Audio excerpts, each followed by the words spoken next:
नमस्कार दोस्तों, स्वागत है आप सभी का रोशन सा स्टडी पॉइंट पर। और आज मैं आप लोगों को करवाने वाली हूँ जो आपके क्लास 12 के हिंदी का आपका अंतरा और अंतराल के जो पूरी बुक आपका पूरा सिलेबस रहने वाला है उसका मोस्ट इंपॉर्टेंट क्वेश्चन आंसर आप लोगों का प्री बोर्ड कल होने वाला है उसके लिए, और साथ ही में फाइनल एग्जाम जो है उसके लिए ये क्वेश्चन काफी ज्यादा इंपॉर्टेंट रहने वाले हैं।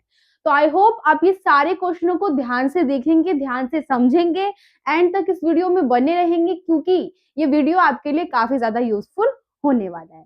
तो आपका जो क्वेश्चन आंसर है उसको स्टार्ट करते हैं। इसमें सारे ही जो मोस्ट इंपॉर्टेंट क्वेश्चन आंसर रहने वाले हैं उसको यहाँ पे लिया गया है। फर्स्ट क्वेश्चन हम देख लेते हैं, हमारा क्या है। तो लेखक को क्या लगता है कि हम जिसे विकास की औद्योगिक सभ्यता कहते हैं वे उजाड़ की अपसभ्यता है। आप बताइए, आपको ये बताना है कि लेखक ने ये पूछा है कि हम जो ये विकास कर रहे हैं औद्योगिकी सभ्यता, जिस तरीके से उद्योग से हम विकास कर रहे हैं, नई नई टेक्नोलॉजी को हम क्या कर रहे हैं, अपना रहे हैं, लेकिन क्या है रियलिटी में ये उजाड़ की अपसभ्यता है। तो लेखक ने ऐसा क्यों बोला? अब यहाँ अपसभ्यता क्या है, एक तरीके से जब हम औद्योगिकरण को अपना तो रहे हैं लेकिन किसी तरीके से हम अपना खुद का ही नुकसान करवा रहे हैं। तो यहाँ लेखक हमसे यही पूछना चाहता है कि इसने ऐसा क्यों कहा और आप इसके बारे में क्या मानते हैं, ये आपसे पूछा गया है। तो देख लेते क्या है।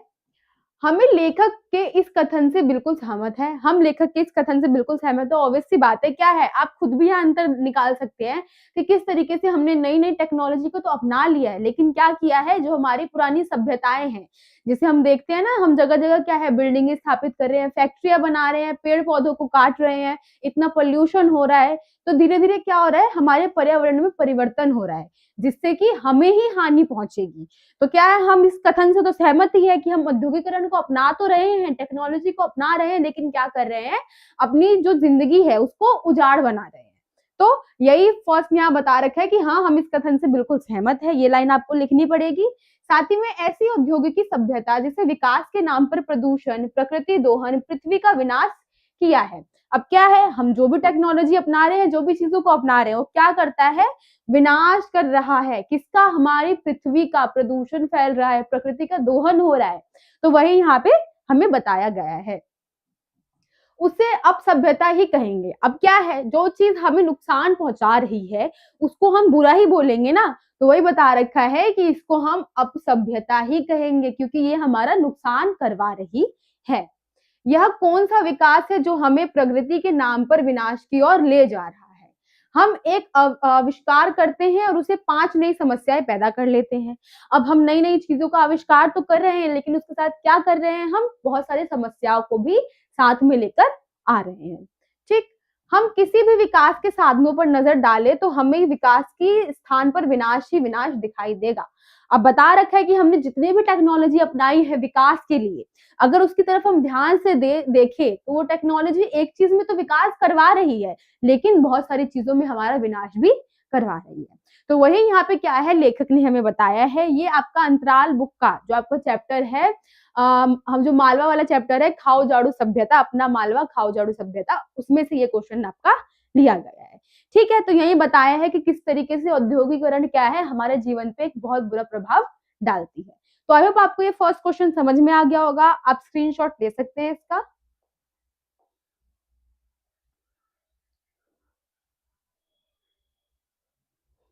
अब नेक्स्ट क्वेश्चन हम देख लेते हैं।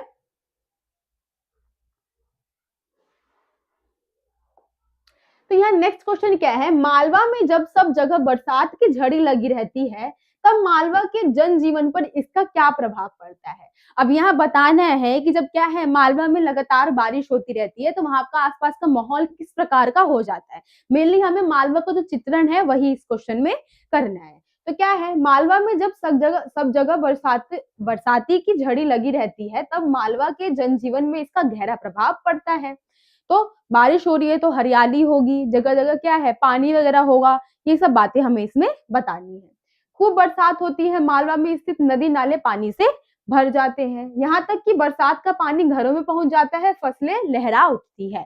मतलब क्या है, जब पानी मिल रहा है फसलों को तो उससे क्या होगा, फसलों की उन्नति काफी अच्छी होगी। तो बता रखा है किस प्रकार से फसल जो है लहराने लग जाती है, और पानी जब बरसता है तो इस कदर बरसता है कि घरों तक क्या है वो पानी पहुंचने लग जाता है। मालवा में व्याप्त बावड़ी, तालाब, कुएं तथा तलैया सब पानी से लबलबा कर भर जाते हैं। अब ये बता रखा है एक तरीके से ऐसे स्थान है जहाँ पानी जमा होते हैं, जैसे कुआं है या बावड़ी बता रखा है, छोटी प्रकार की नदी होती है जहाँ रुका हुआ पानी होता है, उसको हम बोलते हैं। साथ ही में तालाब बता रखा है और तलैया बता रखा है। यहाँ पे क्या होता है कि पानी जो है वो भर जाता है, एक जगह एकत्रित हो जाता है। इससे मालवा में लगता है कि भगवान की खूब कृपा हुई है। वहां की बरसात की झड़ी मालवा को समृद्धशाली बनाती है। अब क्या है, जब बारिश हो रहा है वहां पे, तो वो इतना मतलब उन्नति लेकर आ रही है वो बारिश, तो उसी को बता रखे किस प्रकार से वो क्या है, मालवा को एक समृद्धशाली जगह है वो बना देती है। ठीक है, तो इस क्वेश्चन में आपसे यही पूछा था। आई होप आपको ये क्वेश्चन समझ में आ गया होगा। अब स्क्रीनशॉट ले लीजिए।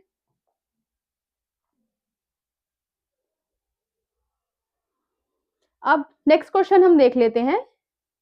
तो यहाँ नेक्स्ट क्वेश्चन है, गर्मी और लू से बचने के उपायों का विवरण दीजिए। क्या आप भी उन उपायों से परिचित है? अब किस प्रकार से जो हमारा ये है विस्कोहर की माटी उस चैप्टर से लिया गया है कि लेखक बताता है गर्मी और लू से बचने के लिए उनके गांव के लोग, उनकी माताएं जो होती है बहुत सारे नुस्खों को अपनाती है। तो वही आपको बताना है कि आप वो नुस्खे जानते या नहीं जानते। मेनली आपको चैप्टर की जो बातें हैं वही बतानी है इसमें कि उन्होंने क्या क्या नुस्खों के बारे में बताया है। तो हम देख लेते हैं क्या है इसमें।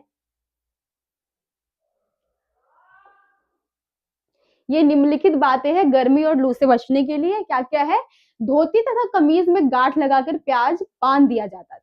अब ये पुराने टाइम की बात है, तो वहां पे क्या है, कुछ घरेलू नुस्खों की बात की जा रही है कि किस प्रकार से जब गर्मी हद से ज्यादा बढ़ जाती थी, जब वो गर्म हवाएं जो होती है जिसको हम लू बोलते हैं वो चलने लग जाते थे, तो वो किस प्रकार से बहुत सारी चीजें करते थे उससे बचने के लिए। तो वो चीजें क्या क्या है, जैसे कि बता रखा है, धोती तथा कमीज में गांठ लगाकर प्याज बांध दिया जाता था। लू से बचने के लिए कच्चे आम का पन्ना पिया जाता था। कच्चे आम का जो रस होता है उसको पिया जाता था। कच्चे आम को भूना जाता था, गुड़ तथा चीनी के साथ उसका शरबत पिया जाता था। उससे शरीर पर लगाया जाता था और उसे नहलाया भी जाता था। मतलब ये आम का काफी ज्यादा यूज करते थे। किस प्रकार से, उसको भून के खाते भी थे, उसको गुड़ में डाल के पीते भी थे और साथ ही में उसके रस से नहाते भी थे, ऐसे ही कुछ है। कच्चे आम को भूनकर या उबालकर सिर भी धोया जाता था। हम केवल प्याज के प्रयोग तथा आम पन्ना पीने वाले उपायों से परिचित हैं, अन्य विवरण हमारे द्वारा सुना नहीं गया। अब यहाँ पे क्या है, ये लाइन आपके द्वारा लिखी जानी चाहिए। यहाँ पे अपना व्यू मैंने दे रखा है, लेकिन क्या है यहाँ आपको अपना देना है कि अगर आपने इनमें से और भी चीजें सुनी है, जरूरी नहीं आपने यही सुना हो, कुछ और सुना है तो आप बता सकते हैं कि आपने उसके बारे में सुन रखा है। बाकी ये सारी चीजें क्या है हमारे चैप्टर में दी गई है कि इस प्रकार से क्या है उनके यहाँ गर्मियों में बचने के लिए, लू से बचने के लिए इन सब चीजों का यूज किया जाता था। बाकी ये जो लास्ट लाइन होगी कि हाँ मैंने इस बारे में सुना है, ये लाइन आप अपनी मर्जी से बता सकते हैं आपने कौन से पॉइंट सुने और कौन से नहीं सुने। तो यही आपके इस क्वेश्चन में था। आई होप आपको समझ में आ गया होगा। आप स्क्रीनशॉट ले सकते हैं।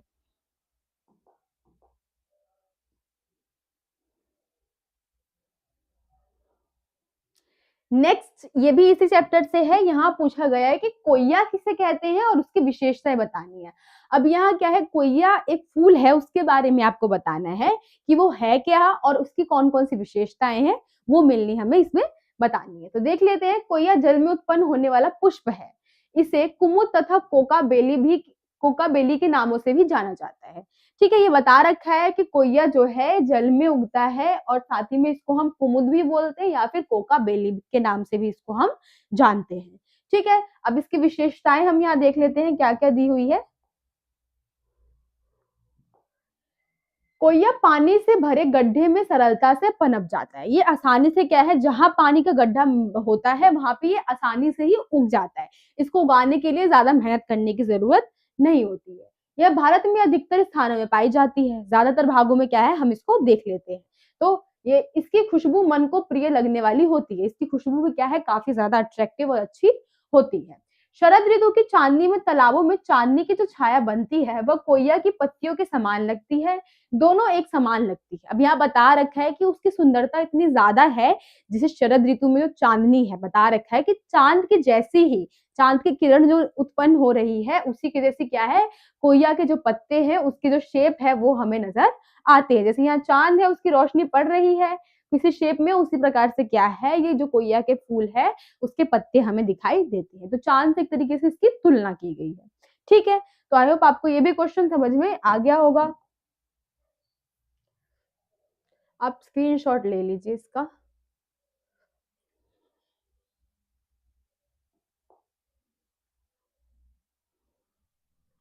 नेक्स्ट अब देख लेते हैं हम क्वेश्चन।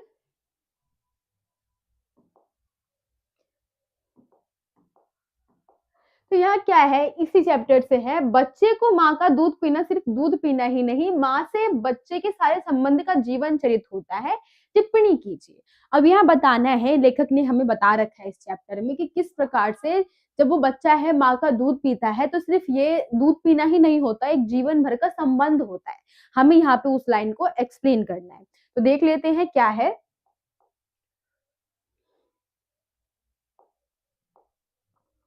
बच्चे को अपनी माँ से बहुत गहरा संबंध होता है। अब बच्चा क्या है, हमेशा माँ के साथ ही रहता है, तो वही बता रखा है कि बच्चे का क्या है, माँ के साथ बहुत ही ज्यादा गहरा संबंध होता है। यह संबंध माँ की कोख में आने के साथ ही जुड़ जाता है।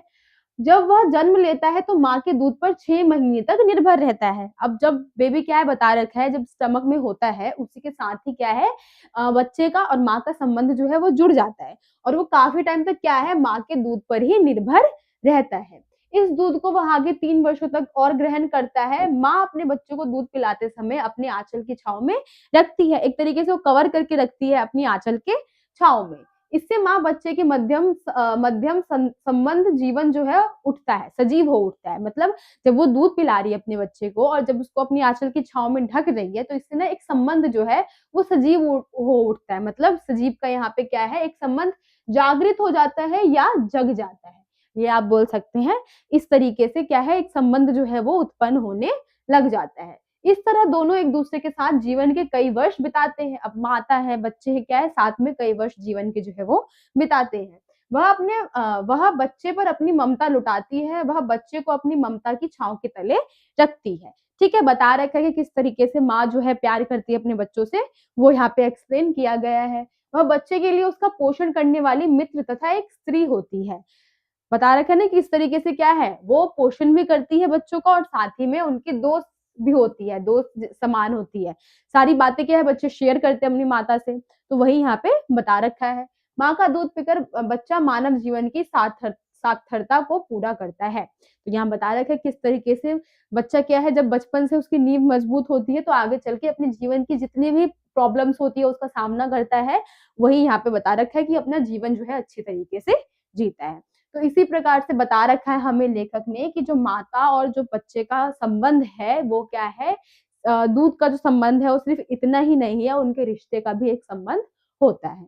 ठीक है, तो आई होप आपको ये क्वेश्चन भी समझ में आ गया होगा। आप स्क्रीनशॉट ले लीजिए।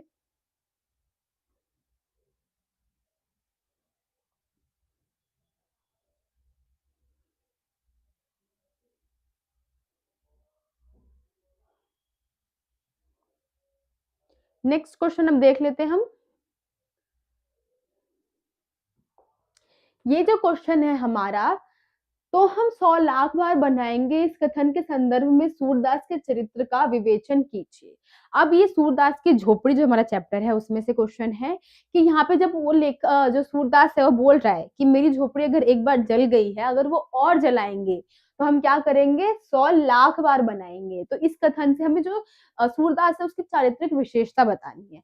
आप देख रहे हैं इसी लाइन से क्या पता चल रहा है कि वो अपने फ्यूचर के लिए, अपने किसी भी काम के लिए एकदम क्या है, होता है ना कोई व्यक्ति, हम बोल सकते हैं जैसे बता रखा है यहाँ पे दृढ़ निश्चय, इस वर्ड का हम यूज कर लेते हैं। तो किसी भी चीज को क्या है, वो हार नहीं मानता जल्दी, तुरंत तैयार हो जाता है। अगर उसको किसी भी प्रॉब्लम का सामना करना पड़ता है, एक बार हार मान ली, 2 बार हार गए, लेकिन क्या है, वो हार नहीं मानता है, वो कोशिश करता रहता है। वो एक ऐसा व्यक्ति है। तो वही हमें उसके जीवन के बारे में बताना है कि इसका इस लाइन से हमें क्या पता चलता है कि सूरदास किस प्रकार का व्यक्ति हो सकता है।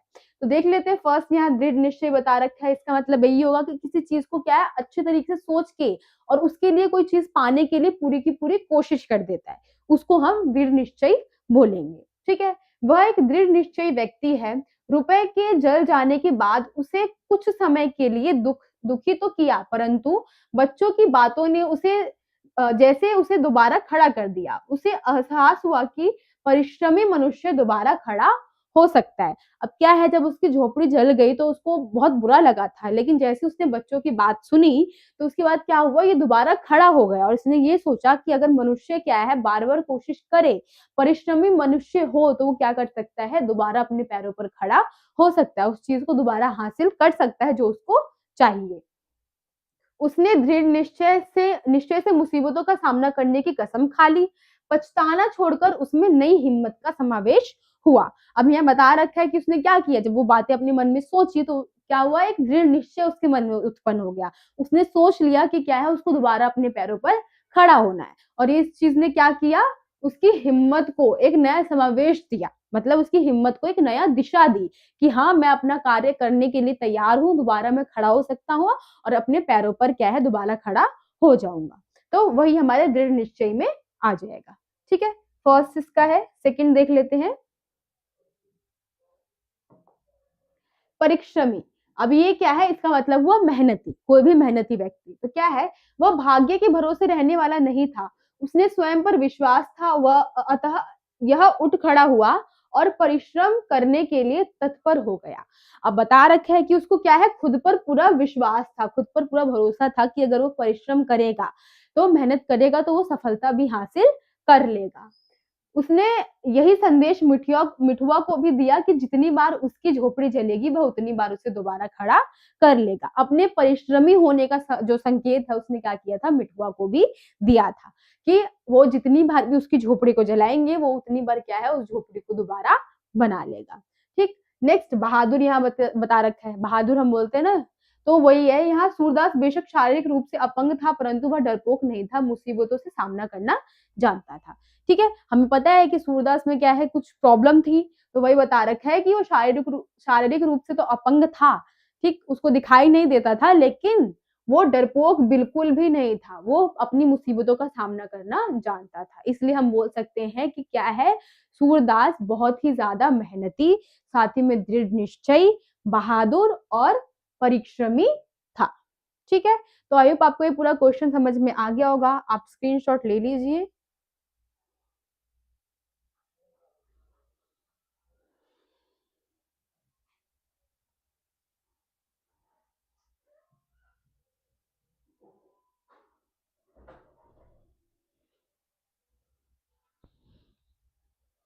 अब नेक्स्ट क्वेश्चन हम देख लेते हैं। तो क्या है, भैरव ने सूरदास की झोपड़ी क्यों जलाई? अब यहाँ पे आपको रीजन बताना है कि जो भैरव है, उसने आखिर सूरदास की झोपड़ी क्यों जलाई, क्या रीजन था। तो अगर आपने चैप्टर पढ़ा है तो आपको पता होगा, उसको उससे क्या है, सूरदास से ईर्ष्या होने लगी थी, इस वजह से उसने क्या किया था, उसकी झोपड़ी को जला दिया था। बाकी हम उस आंसर फॉर्म में देख लेते हैं किस तरीके से है। तो भैरव जो है सूरदास से बहुत नाराज था। जब भैरव तथा उसकी पत्नी के बीच लड़ाई हुई, तो नाराज होकर सुभागी सूरदास के घर पर रहने चली गई। भैरव को यह बात अच्छी नहीं लगी। सूरदास हताश, सुभागी को बेसहारा नहीं करना चाहता था, अतः वह उसे मना नहीं कर पाया और उसे अपने घर में रहने दिया। अब क्या है, जो भैरव है वो अपनी वाइफ के साथ मतलब गलत व्यवहार करता था, इसलिए क्या किया उसने, सुभागी ने उसका घर छोड़ दिया और जो हमारा सूरदास है, इसके यहाँ पे शरण लेने के लिए आ गई। अब सूरदास ने उसकी स्थिति देखी तो क्या किया, उसको मना नहीं कर पाया और अपने साथ रखने के लिए तैयार हो गया। लेकिन भैरव को क्या है, ये बात बिल्कुल अच्छी नहीं लगी। फिर भैरव के लिए यह बात असहनीय थी। भैरव को सूरदास का यह करना अपना अपमान लगा। उसी दिन से उसने सूरदास से बदला लेने की ठान ली। तो जैसे सूरदास ने उसकी बीवी सुभांगी की मदद की, तो क्या हुआ, भैरव को ये बिल्कुल अच्छा नहीं लगा और उसने तभी से क्या किया, सूरदास को किसी तरीके से परेशान करने के लिए अपने मन में एक जो घृणा की भावना है उसको उत्पन्न कर लिया और उसको क्या करा कि किसी तरीके से ही सूरदास को क्या करा जाए, उसका जो विश्वास है उसको तोड़ दिया जाए। इसलिए उसने क्या किया, अपनी जो बेइज्जती थी उसको दूर करने के लिए सूरदास से बहुत ज्यादा नाराज था और उसने क्या किया, उसकी झोपड़ी को जला दिया। ठीक है, यही आपका मेन आंसर था। आई होप आपको ये समझ में आ गया होगा।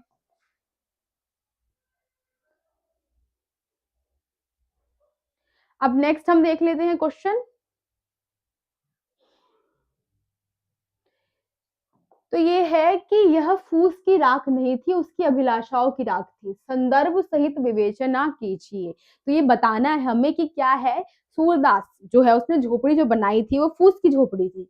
तो ये बता रखा है कि ये फूस की राख नहीं थी, उसकी अभिलाषाओं की राख थी। आपने अगर ये चैप्टर पढ़ा है तो आपको पता होगा कि जो सूरदास है उसकी कुछ इच्छाएं थी, उसने जो पैसे जमा कर रखे थे उससे वो बहुत सारी चीजें करवाना चाहता था, गांव वालों के लिए पिंडदान करवाना चाहता था अपने पूर्वजों का और साथ ही में अपने बेटे का विवाह करवाना चाहता था। तो वही बता रखा है यहाँ पे कि किस तरीके से जो जो झोपड़ी जली तो वो सिर्फ फूस की राख नहीं थी, इसकी अभिलाषाओं की, अभिलाषाओं इसकी इच्छा जो है उसकी भी राख थी। ये हमें यहाँ पे बताना है, ये एक्सप्लेन करना है। तो देख लेते हैं क्या है। सूरदास एक अंधा भिखारी था, उसकी संपत्ति में एक झोपड़ी, जमीन का छोटा सा टुकड़ा और जीवन भर की जमा की गई पूंजी थी। अब क्या है, वो अंधा था और उसने काफी मुश्किलों से क्या किया था, उसके पास एक झोपड़ी थी और साथ ही में एक छोटा सा जमीन का टुकड़ा था और जीवन भर की जमा पूंजी थी उसके पास। यही सब उसके जीवन के आधार थे। जमीन उसके किसी काम की नहीं थी, उस पर सारे गांव के जानवर चरा करते थे। सूरदास उसी में प्रसन्न था। अब जो जमीन थी छोटी सी, उसके काम की नहीं थी, वहां पे क्या था, जानवर लोग वहां पे चरा करते थे।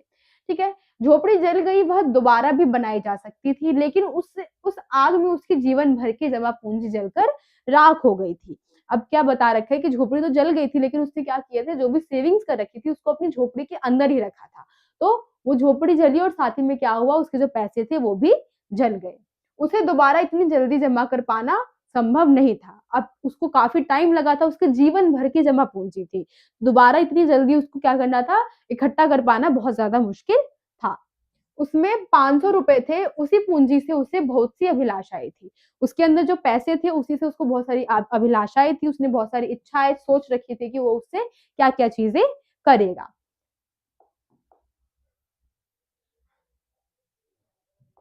बताते हुए गांव वालों के लिए एक कुआं बनवाना चाहता था, अपने बेटे की शादी करवाना चाहता था, अपने पितरों का पिंडदान करवाना चाहता था। अब जो उसने पैसे जमा किए थे, 500 रुपए जो थे उसके पास, उसकी इच्छाएं थी कि वो ये तीनों काम जो है वो कर सके। लेकिन क्या हुआ, जब उसकी झोपड़ी जल गई, उसके पैसे जल गए, तो वे अपनी जो इसकी ये सारी इच्छाएं थी वो उसको भी पूरा नहीं कर पाया। ठीक है, झोपड़ी के साथ पूंजी के जल जाने से अब उसकी कोई भी अभिलाषा पूरी नहीं हो सकती। अब क्या हुआ, जब झोपड़ी जल गई, उसके सारे पैसे जल गए, तो उसकी जो भी इच्छाएं थी, अभिलाषाएं थी, अब वो पूरी नहीं कर पाएगा, क्योंकि जो उसकी जीवन भर की जमा पूंजी थी उसको दोबारा इतनी जल्दी हासिल नहीं कर सकता है। तो इससे हम कह सकते हैं, ये कथन बिल्कुल सही है कि ये उसकी जो फूस की राख नहीं थी, उसकी अभिलाषाओं की राख थी। ठीक है, तो यही आपके पूरे आंसर में था। आई होप आपको ये समझ में आ गया होगा। आप स्क्रीनशॉट ले लीजिए।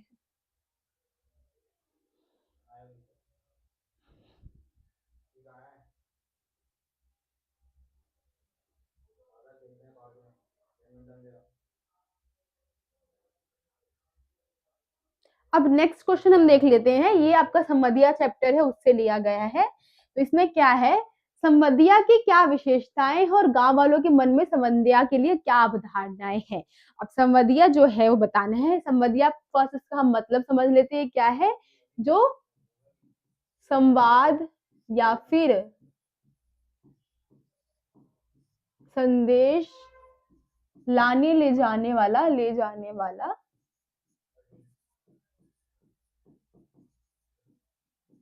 होता है। ठीक है, संवदिया कौन है, जो संदेश या तो लेकर जा रहा है या फिर लेकर आ रहा है, उसको हम संवदिया कहेंगे।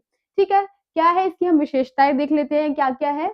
दिए गए संवाद को जैसे जैसे है वैसा ही बोलना पड़ता है। अब जो भी संवाद हम संवदिया को बता रहे हैं एज इट इज, अगर हम रोते हुए बता रहे हैं, हम हंसते हुए बता रहे हैं, या किसी और तरीके से हम बता रहे हैं, तो सेम संवाद उसी तरीके से, उसी ढंग से क्या करना होगा, संवदिया को सामने वाले को बताना होगा जहां वो संदेश लेकर जाना चाह रहा है। ठीक है, संवाद के साथ भावों को भी वैसे का वैसे ही बताना पड़ता है। मैंने बताया ना, जैसे कि रो रहा है, हंस रहा है, किसी भी सिचुएशन में है, तो सेम क्या करना होगा, संवदिया को उसी तरीके से, सेम तरीके से संवाद क्या है, सामने वाले को प्रकट करना पड़ेगा। ठीक है, संवाद को समय समय पर पहुंचाना एक संवदिया की विशेषता होती है। अब संवाद को समय पर पहुंचाना, अब टाइम जिस टाइम पे बता रखा है, जल्दी से जल्दी वो क्या कर सकता है, उस संवाद को सामने वाले तक पहुंचा सकता है। ठीक है, वही यहाँ बताया हुआ है। संवदिया को भावनाओं में नहीं बहना चाहिए, उसे संवाद को भावनाओं से अलग रखना चाहिए। अब क्या है, जो बता रखा है कि संवदिया जो है उसको भावनात्मक नहीं होना चाहिए, भावना से हीन होना चाहिए। क्योंकि कोई व्यक्ति रो रहा है, वो किसी दुख में है और सामने वो जा रहा है, उसको संदेश भेजवाना है। अब संवदिया ने क्या किया, अब वो भावनाओं में बह गया, अब उसकी दुख भरी कहानी वो वहां पे नहीं बोल पाया, तो क्या होगा, इस तरीके से संवाद क्या है, बिल्कुल खराब हो जाएगा। तो वही बता रखा है कि संवदिया को क्या है, वो भावनाओं से हीन होना चाहिए, भावनाओं में नहीं बहना चाहिए, और सेम टू सेम जो संवाद है वो सामने वाले को बताना चाहिए। ठीक है, उसे मार्ग का ज्ञान होना चाहिए, अब उसको रास्तों के बारे में पता होना चाहिए, तभी तो वो टाइम पर और सही तरीके से क्या करेगा, संवाद को पहुंचा पाएगा। संवाद को पहुंचाने में गोपनीयता आवश्यक है। अब जो भी संवाद वो पहुंचा रहे हैं वो गोपनीय होना चाहिए, मतलब संवाद भेज रहा है और संवादिया है, बस उसी के बीच में ये बात होनी चाहिए, और अंत में जहां तक उसको संवाद पहुंचाना है वहीं पर ही संवाद जाएगा। बीच में ऐसा नहीं होना चाहिए कि संवाद क्या है सबको पता चल जाए। तो वही गोपनीयता बनी होनी चाहिए, बहुत ही ज्यादा जरूरी है संवाद में। ठीक है, अब ये गांव वालों की बात आ गई है कि गांव वालों के मन में अवधारणा है कि संवदिया एक कामचोर, निठल्ला तथा पेटू आदमी होता है। अब ये बता रखा है कि गांव वाले क्या सोचते हैं कि जो जो संवदिया है वो किस तरीके का है, या तो कामचोर है, वो काम करने में इंटरेस्टेड नहीं है, इसलिए वो इस प्रकार का काम कर रहा है। निठल्ला है तथा पेटू आदमी है, मतलब निठल्ला क्या है, वही जो काम धाम नहीं करता है वही, और साथ ही में सिर्फ उसको खाना पसंद है।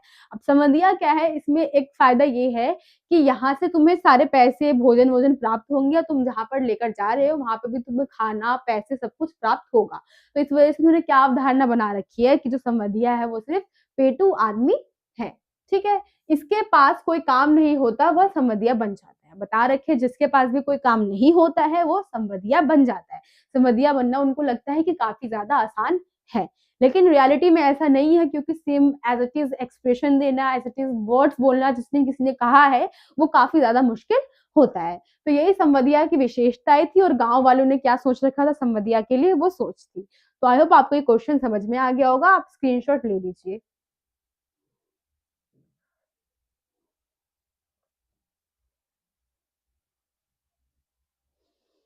नेक्स्ट क्वेश्चन अब देख लेते हैं। तो क्या है, हर गोविंद बड़ी हवेली में पहुंचकर अतीत की किन स्मृतियों में खो गया। अब हर गोविंद जो हमारा संवदिया है यहाँ पे, जब वो बड़ी हवेली में, उसको बड़ी बहुरिया का जब संदेश आया तो वहां गया, तो वो किन किन बातों में खो गया। उसने क्या किया था, पुरानी टाइम की जो यादें थी उसको याद करने लगा था, कि जब जो बड़ी बहुरिया के हस्बैंड थे जो जिंदा थे तो काफी अच्छा था यहाँ का माहौल, लेकिन अब ऐसा नहीं है। तो ये सारी चीजें वो सोचता है, तो वही हमें यहाँ पे एक्सप्लेन करना है। देख लेते कैसे। हरगोविंद ने जब बड़ी हवेली में कदम रखा तो उसे बीते समय में हवेली के ठाट बाट की याद आने लगी।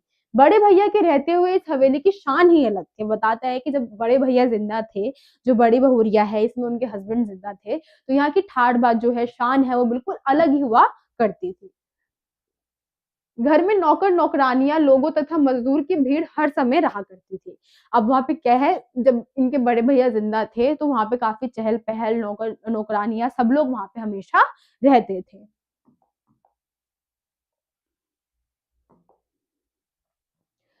बड़ी बहुरिया मेहंदी लगे हाथों से कई नाइन परिवार की जिम्मेदारी उठाया करती थी।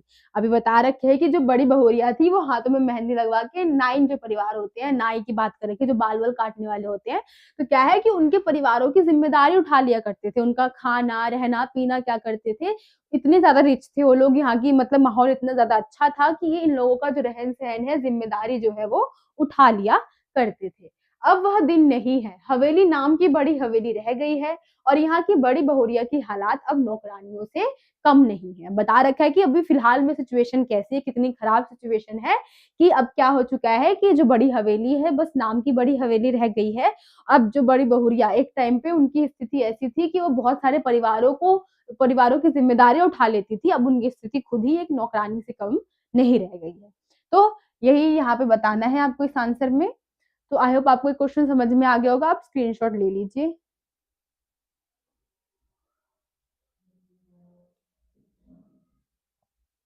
नेक्स्ट क्वेश्चन हम देख लेते हैं।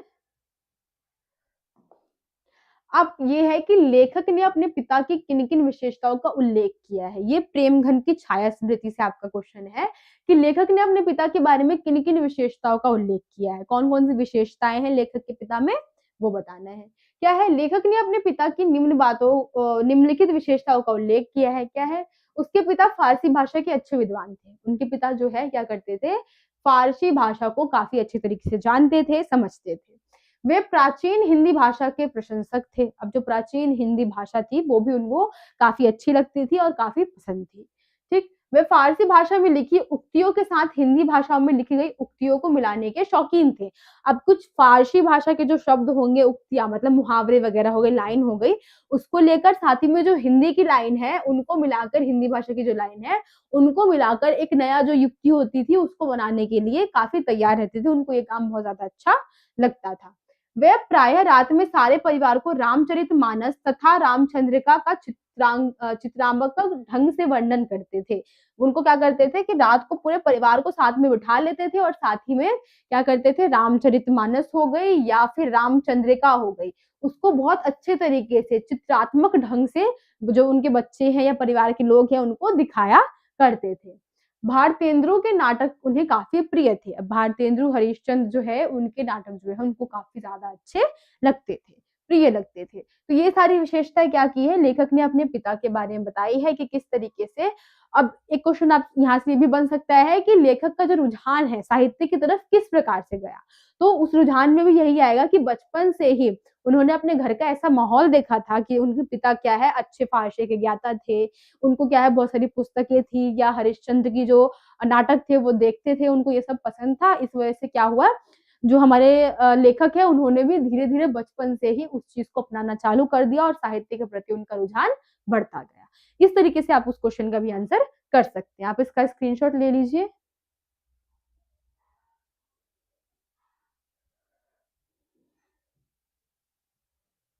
अब ये नेक्स्ट क्वेश्चन हम देख लेते हैं, इस चैप्टर से है। उपाध्याय बद्री नारायण चौधरी प्रेम घन की पहली झलक लेखक ने किस प्रकार देखी। अब पूरा चैप्टर जो है प्रेम घन की छाया स्मृति के ऊपर ही है, उनका पूरा नाम ये है, ठीक है, उपाध्याय बद्री नारायण चौधरी प्रेम घन। तो उन्होंने किस प्रकार से इनकी पहली झलक देखी थी वो हमें यहाँ पे बताना है।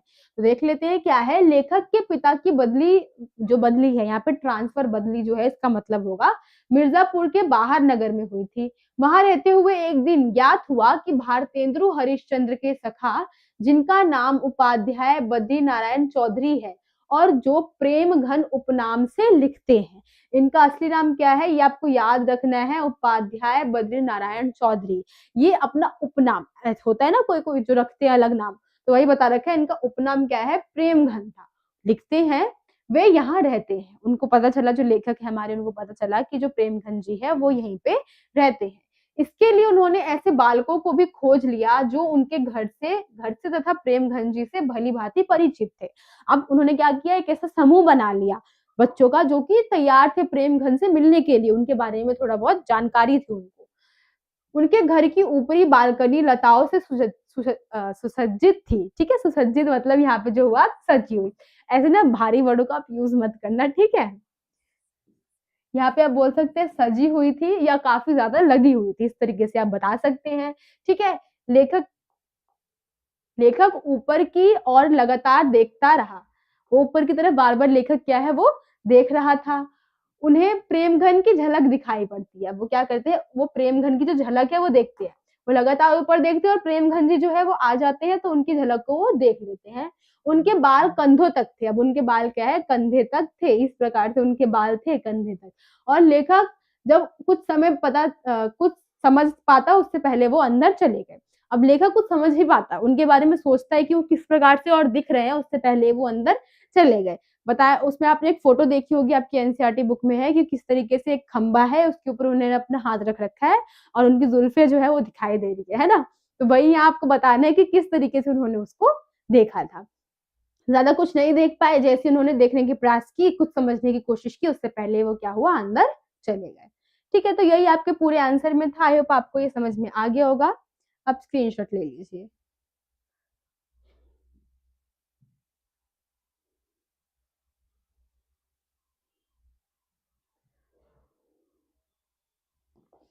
अब ये आपका आ गया है भरत राम का प्रेम उससे।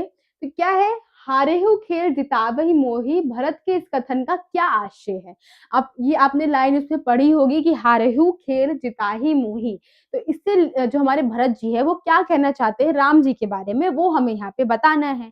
तो क्या है, यह पंक्ति भरत ने श्री राम के चरित्र के सकारात्मक पक्ष को उजागर करते हुए कहा है। सकारात्मक पक्ष मतलब जो भी उनके लिए अच्छा पक्ष है, अच्छे पक्ष जो राम जी है उनके बारे में है कि इसका आशय है कि श्री राम खेलते खेलते समय भरत को जिताने हेतु जानबूझकर हार जाते थे। अब श्री राम क्या करते थे कि जब वो कोई गेम है जहाँ पे उनको पता चल रहा है कि भरत हारने वाले हैं, लेकिन क्या करते थे राम जो है वो जानबूझ के हार जाते थे और भरत को जितवा देते थे। भरत जी कहते हैं कि भगवान राम बड़े ही दयालु और स्नेही प्रकृति के भाई हैं। वो बताते हैं कि जो राम जी है वो बहुत ज्यादा क्या है, दयालु है और स्नेही मतलब काफी ज्यादा प्रेम करते हैं। प्रेम हम हमसे जो छोटे भाई है उनके उनसे वो ज्यादा बहुत ज्यादा प्रेम करते हैं, इस प्रकार का उनका चरित्र है वो बता रखा है। वह खेल में अपने छोटे भाई भरत से इसलिए हार जाते थे ताकि उसे किसी भी प्रकार का कष्ट ना हो और वह पूरे उत्साह के साथ खेल खेलता रहे।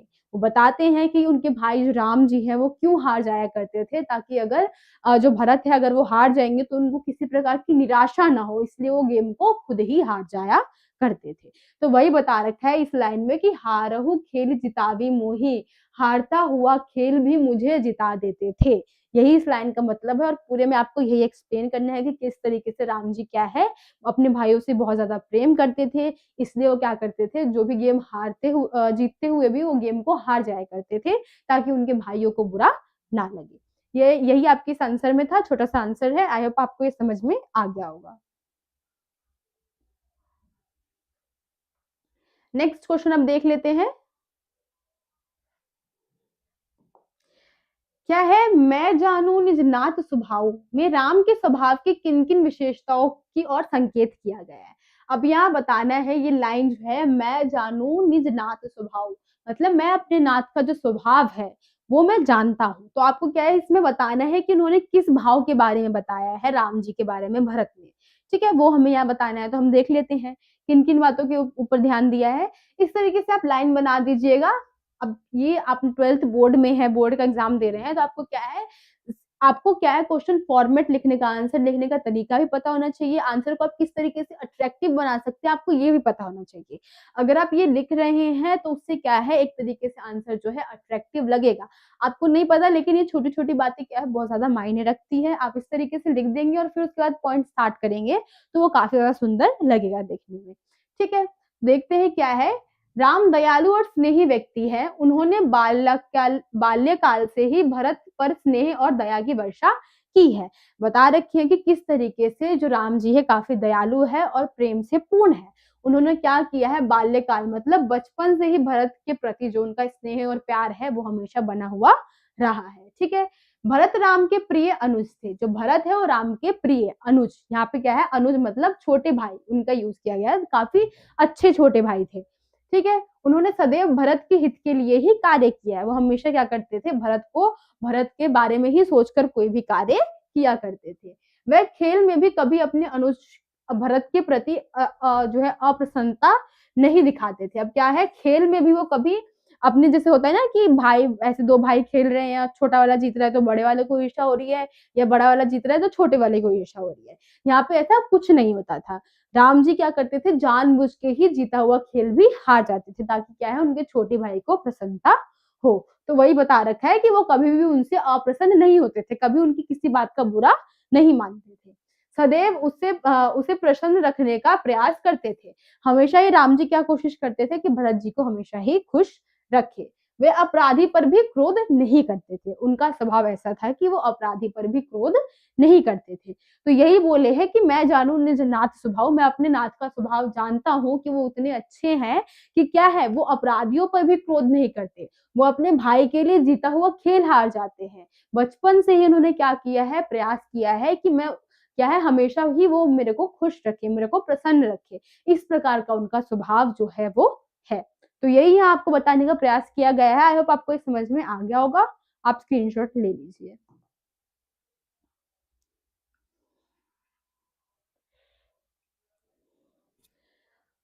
नेक्स्ट अब देख लेते हैं, आपके कुटज चैप्टर से आ चुका है। क्या है, कुटज क्या केवल जी रहा है? लेखक ने यह प्रश्न उठाकर किन मानवीय कमजोरियों पर टिप्पणी की है? अब कुटज जो हमारा पौधा है, पेड़ है, उसके बारे में है कि क्या ये सिर्फ जी रहा है इसके बारे में बताने, और उन्होंने प्रश्न जो उठाया है वो मानवीय जीवन की किस कमजोरियों को बता रहा है। अब कुटज जो है इसकी तुलना की गई है मानव जीवन से, किस प्रकार से एक ऐसी सिचुएशन में वो खड़ा है जो कि उसके लिए बिल्कुल भी अनुकूल नहीं है, उसके विपरीत है वो सिचुएशन, लेकिन फिर भी वो वहां पे खड़ा है, जी रहा है। तो वही बात यहाँ पे है कि किस प्रकार से ये मानवीय कमजोरियों की ओर दर्शाता है, उसको दर्शा रहा है, वो हमें यहाँ पे बताना है। इस लाइन का मतलब जो है देख लेते हैं क्या है। केवल जी रहा है, शब्दों से लगता है जैसे कोई मजबूरी में जी रहा है। अब यहाँ कुटज की बात जो है वो बता रखा है कि केवल जी रहा है, किस प्रकार का मतलब हुआ कि वो मजबूरी है, केवल जी रहा है, जी रहा है ऐसा है। तो एक हम बोल सकते हैं कि हाँ ये अच्छे वे में हम ले सकते हैं, लेकिन केवल जी रहा है मतलब कोई मजबूरी है, इस प्रकार से ये जो शब्द है वो उत्पन्न हो रहा है। लेकिन कुटज के साथ ऐसा नहीं है, वह तो अपनी दृढ़ इच्छा शक्ति के बल पर जी रहा है। अब कुटज की बात की जा रही है कि ऐसा बिल्कुल नहीं है, कुटज के लिए लाइन बिल्कुल सही नहीं है कि कुटज जो है वो सिर्फ जी रहा है, ऐसा नहीं है। वो जी भी रहा है और साथ ही में क्या है, अपनी दृढ़ इच्छा शक्ति के साथ जी रहा है, उसके अंदर क्या है, एक तरीके से कॉन्फिडेंस है जीने का, इस प्रकार से वो जी रहा है। और केवल जी ही नहीं रहा, शान से स्वावलंब के साथ जी रहा है। और सिर्फ ऐसी नॉर्मल ही नहीं है कि जी रहा है, बहुत शान से, बहुत अच्छे तरीके से अपना जीवन जो है वो व्यतीत कर रहा है।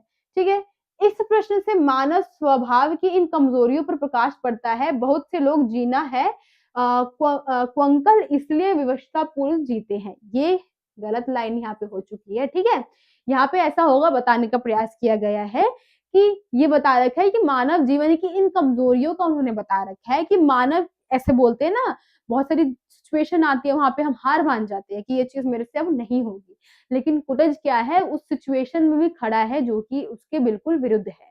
तो वही हमें बताने का प्रयास किया गया है कि मनुष्य क्या करते हैं, किसी भी प्रकार की सिचुएशन जहाँ पे वो तुरंत ही निराशा आने लग जाती है तो हार मान लेते हैं, लेकिन कुटज इससे बिल्कुल विपरीत है, वो बहुत अच्छी तरीके से अपना जीवन व्यतीत कर रहा है। वही आपको डिफरेंस यहाँ पे ये बताना था। ठीक है, तो अब इसका स्क्रीनशॉट ले लीजिए।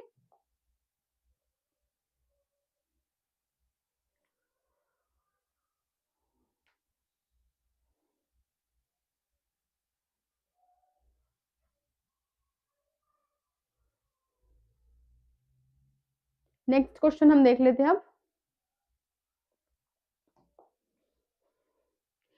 कुटज के जीवन जीने की कला से आप क्या प्रेरणा ग्रहण करते हैं। अब जिस प्रकार से कुटज जो है वो जीवन जी रहा है, तो हमें कौन सी प्रेरणा प्राप्त होती है, उसके माध्यम से लेखक ने मनुष्य की किन किन कमजोरियों की ओर संकेत किया है। अब कुटज से मानव किस तरीके से भिन्न है, कौन कौन सी कमजोरी मानव के अंदर है, वो हमें यहाँ पे बतानी है। तो क्या है, कुटज के जीवन जीने की कला से हमें यह प्रेरणा ग्रहण करते हैं कि हमें विषम परिस्थितियों में जीने की कला आनी चाहिए। अब ये विषम परिस्थितियां हम किस प्रकार से ले सकते हैं, जो कि हमसे बिल्कुल भिन्न हो, हम जिस परिस्थिति में रहते हो उससे बिल्कुल भिन्न हो, या फिर अलग हो, या फिर बुरी परिस्थिति हो, हम इस तरीके से भी इसको ले सकते हैं। बुरी हो, खराब हो, ये सारे वर्ड क्या है आप इसकी जगह पे यूज कर सकते हैं। आप जो इतने बड़े बड़े भारी भारी वर्ड देख रहे हैं, जरूरी नहीं है आप सेम एज इट इज लिखे, आप क्या करें, उसका जो इजी जो मतलब होगा आप उसको भी वहां पे लिख सकते हैं। तो वही बता रखा है कि विषम परिस्थिति, खराब परिस्थिति हम बोल सकते हैं, बुरी परिस्थिति, या फिर भिन्न, जहाँ पे जिस परिस्थिति में हम रहते हैं उससे बिल्कुल अलग परिस्थिति हमें प्राप्त हो। ठीक है, तो ये बता रखा है कि कुटज क्या है, एक ऐसी स्थिति में है जहाँ पे उसको जीवन जीने की कला आ रही है, लेकिन अब स्थिति किस प्रकार की है, उससे बिल्कुल भिन्न है, बिल्कुल अलग है वो स्थिति। जहाँ पे कुटज को उगना चाहिए वहां से बिल्कुल अलग स्थिति में वो उगा हुआ है। ठीक है, हर हाल में जियो और मस्ती के साथ जियो। अब कुटज हमें ये संदेश देता है कि हम किसी भी हाल में हैं, लेकिन हमें जीना है और बहुत ही ज्यादा अच्छी तरीके से मस्ती के साथ हमें वो जीवन व्यतीत करना है। हमें आत्मसम्मान के साथ जीना चाहिए। अब हमें आत्मसम्मान के साथ जीना चाहिए, हमें सर कभी नहीं झुकाना चाहिए, हमें कभी हार नहीं माननी चाहिए। मेरे लिए यहाँ पे हमें ये मतलब बताया गया है। जहां से भी संभव हो अपना प्रायः पाने का प्रयास करना चाहिए। किसी भी प्रकार से संभव हो तो हमने कोई भी गोल फिक्स कर रखा है वो हमें प्राप्त करना ही चाहिए। इसके लिए चाहे पाताल की छाती भी क्यों ना भेदनी पड़े, किसी की चापलूसी मत करो, अपने मन पर नियंत्रण करो। अब ये बता रखा है एक तरीके से, हमें यहाँ बता रखा है मनुष्य किस प्रकार से करते हैं। आगे जाने के लिए आपने बहुत सारे लोगों के बारे में सुना होगा कि कुछ लोग ऐसे होते हैं कि अगर उनको पोजीशन बढ़ानी है अपनी, तो क्या करते हैं, अपने से सीनियर के साथ चिपक जाते हैं, उनकी वाहवाही करते हैं, उनके आगे पीछे करते रहते हैं, उससे उनको प्रमोशन मिल जाती है। लेकिन कुटज ऐसा बिल्कुल भी नहीं है। वो यहाँ बता रहे हैं कि खुद से मेहनत करके उसने क्या किया है, जड़ों जड़ों तक वो गया है, नीचे जमीन के नीचे काफी अंदर तक गया है, खुद से मेहनत की है उसने। तो वही यहाँ बता रखा है कि मनुष्य को भी क्या करना चाहिए, खुद से मेहनत करना चाहिए, और क्या है, किसी की चापलूसी नहीं करनी चाहिए, किसी के आगे पीछे हमें नहीं करना चाहिए। ईर्ष्या द्वेष भावना से ऊपर उठना चाहिए। अब हमें क्या है, ये जो जलन है, यही ईर्ष्या है ना, या द्वेष भावना है, जलन जो है, किसी के प्रति बुरी भावना है, हमें वो अपने मन में बिल्कुल नहीं रखनी चाहिए। ये हमें किससे पता चलता है, कुटज जो एक पौधा है उससे हमें ये बात जो है पता चलती है कि किस प्रकार से वो इतनी कठिनाइयों में भी, विषम परिस्थितियों में भी अपना जीवन जी रहा है, और साथ ही में काफी मस्ती के साथ जी रहा है। तो मनुष्य को ये सारी शिक्षाएं क्या है, ग्रहण करनी चाहिए कुटज के पौधे से। ठीक है, तो यही आपके पूरे क्वेश्चन में था। आई होप आपको ये समझ में आ गया होगा। अब वैसे इसमें अगर ये हम ये क्वेश्चन ले लेते हैं कि मनुष्य की कमजोरी, किन किन कमजोरियों के बारे में बता रहा है, तो ये सारी कमजोरियों में ही आ जाएगा। क्या है, मनुष्य छोटी छोटी बात पे घबरा जाते हैं, अपनी उन्नति करने के लिए क्या करते हैं, लोगों की चापलूसी करते हैं। अब क्या है, मेहनत नहीं करते हैं, और हमेशा आत्मसम्मान आत्मविश्वास के साथ भी नहीं रहते हैं। क्या है, तुरंत ही उनका मोरल जो है वो डाउन हो जाता है। तो वही यहाँ पे कुटज से क्या है, मनुष्य को सीख लेनी चाहिए। ये सारी कमजोरियां मनुष्य के अंदर है, लेकिन यही सारी ताकत क्या है, कुटज हम मनुष्य को सिखाता है। ठीक है, तो अब आप इसका स्क्रीनशॉट ले लीजिए।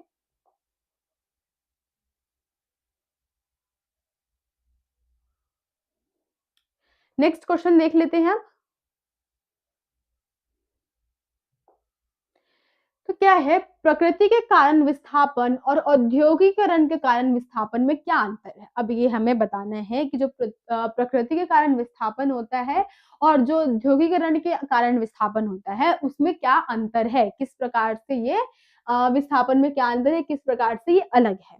तो हम इससे ही हम बात कर रहे थे क्वेश्चन से ही, कि प्रकृति के कारण विस्थापन, यहाँ पे जो प्रकृति के कारण विस्थापन की बात की जा रही है, इसको हम ध्यान से देखें तो इसमें हम क्या ले सकते हैं कि बाढ़ आ गया है कहीं पे, ठीक है, उससे जगह खाली करनी पड़ रही है, भूकंप आ गया है, उसकी वजह से जगह खाली करनी पड़ रही है, ठीक है, कुछ और अन्य जो आपदाएं होती है वो आ गई है, उसकी वजह से हमने जगह को खाली किया है। अब यहाँ जो औद्योगिकरण के कारण विस्थापन है, इसकी हम बात कर ले तो यहाँ पे क्या हो रहा है, हम फैक्ट्रियां स्थापित कर रहे हैं, ठीक है, जो जगहें हैं, घर वगैरह, उसको खाली करवा दे रहे हैं लोगों से, वहां हम फैक्ट्रियां स्थापित करवा दे रहे हैं, उसको इंडस्ट्रियल एरिया बनवा दे रहे हैं जहाँ पे कार्य चल रहा है।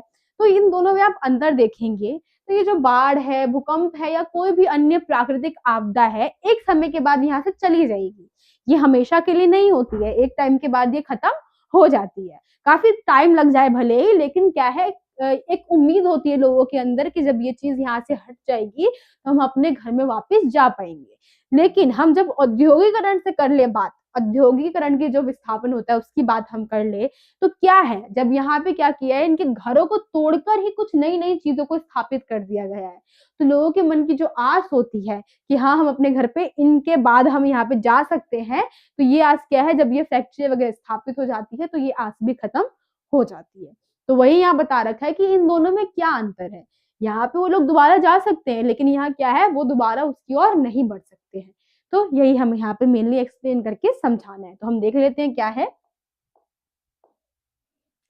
कि बाढ़ या भूकंप प्राकृतिक आपदाएं हैं। प्रकृति के कारण जब लोग विस्थापित होते हैं तो विस्थापन अस्थायी होता है। अस्थायी क्या है, स्थायी क्या है, जो पूरी तरीके से टिका हो। अस्थायी क्या है, एक समय के बाद वो हट जाएगा। वही यहाँ बता रखा है, आपदा के टलते ही लोग अपने घर लौट आते हैं और वहां पहले की तरह रहने लग जाते हैं। अब बता रखा है कि किस प्रकार से आपदा जब टल जाती है तो लोग वहां पे आ जाते हैं और साथ ही में अपना जीवन दोबारा से आराम से जीने लग जाते हैं। ठीक है, औद्योगिकरण के कारण विस्थापित हुए लोग सदा सदा के लिए अपने घर परिवेश से अलग हो जाते हैं। अब औद्योगिकरण से क्या है, उसका जब ये विस्थापन होता है तो लोग क्या है, हमेशा के लिए अपने घर से दूर चले जाते हैं। उनकी जमीन पर कोई उद्योग स्थापित हो जाता है, फिर वे कभी अपने घर को नहीं लौट पाते हैं। अब उनके घरों को तोड़ दिया गया है, वहां पे क्या है, नए नए उद्योग बना दिए गए हैं, उससे क्या हो रहा है कि अब ये लोग अपने घर पे दोबारा कभी नहीं जा पाएंगे। ठीक है, आगे देख लेते हैं। औद्योगिकरण की आंधी उन्हें घर और परिवेश से उजाड़ देती है। इन्हीं लोगों को आधुनिक भारत के नए शरणार्थी भी कहा गया है। इन्हीं लोगों को हम क्या बोलते हैं, हमारे भारत के नए शरणार्थी भी बोलते हैं। अब क्या है, लोग औद्योगिकरण के कारण क्या है, अपने घर से दूर जा रहे हैं। अब वो घर तो दोबारा नहीं जा पाएंगे, क्योंकि वहां पे क्या है, नए नए उद्योग बना दिया गया है। तो वो लोग इधर उधर भटकते रहेंगे। तो हम उनको क्या बोल देंगे, आधुनिक भारत के ही शरणार्थी बोल देंगे। वो भारत के ही लोग हैं और भारत में ही शरणार्थी बन चुके हैं। अब शरणार्थी की हम बात कर लेना, तो ये क्या होता है, जैसे कोई लोग रहने के लिए कुछ समय के लिए शरण लेने के लिए आते हैं, उनको हम शरणार्थी बोलते हैं। जैसे बाहर की हम देशों की बात कर ले, वहां कोई आपदा आ गई है या कुछ हो गया है, हम वहां कुछ लोग क्या है, वहां से आ रहे हैं, यहाँ पे हम लेकर आ रहे हैं कि कुछ टाइम के लिए, जब उन यहाँ पे आपदा आई है तो यहाँ पे रहेंगे और उसके बाद यहाँ से चले जाएंगे। लेकिन ये वो शरणार्थी है जिनको घर नहीं मिल पाते हैं। तो यही अंतर क्या है, औद्योगिकरण की जो हमारा विस्थापन है उसमें, और साथ ही में प्राकृतिक विस्थापन है उसमें। तो आई होप आपको ये जो पूरा क्वेश्चन है वो समझ में आ गया होगा। आप स्क्रीनशॉट ले लीजिए।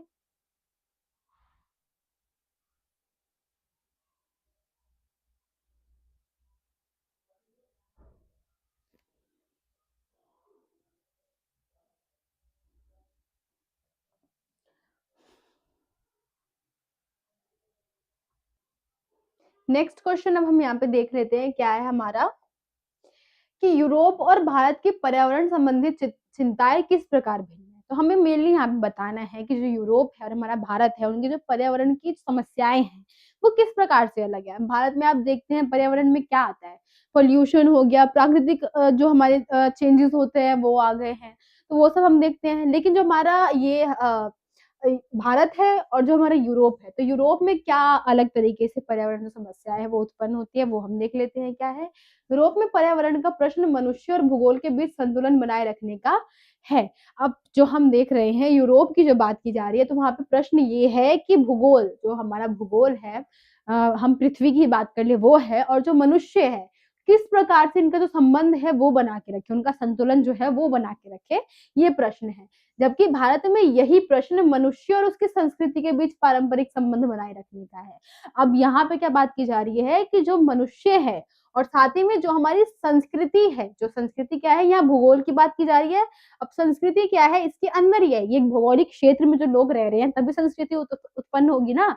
तो ये क्या कर रहे हैं, जो यूरोप के लोग हैं वो भूगोल के साथ जो है वो संबंध संतुलन बनाने की कोशिश कर रहे हैं। लेकिन भारत में यही प्रश्न क्या है, संस्कृति के ऊपर ही उत्पन्न होता है।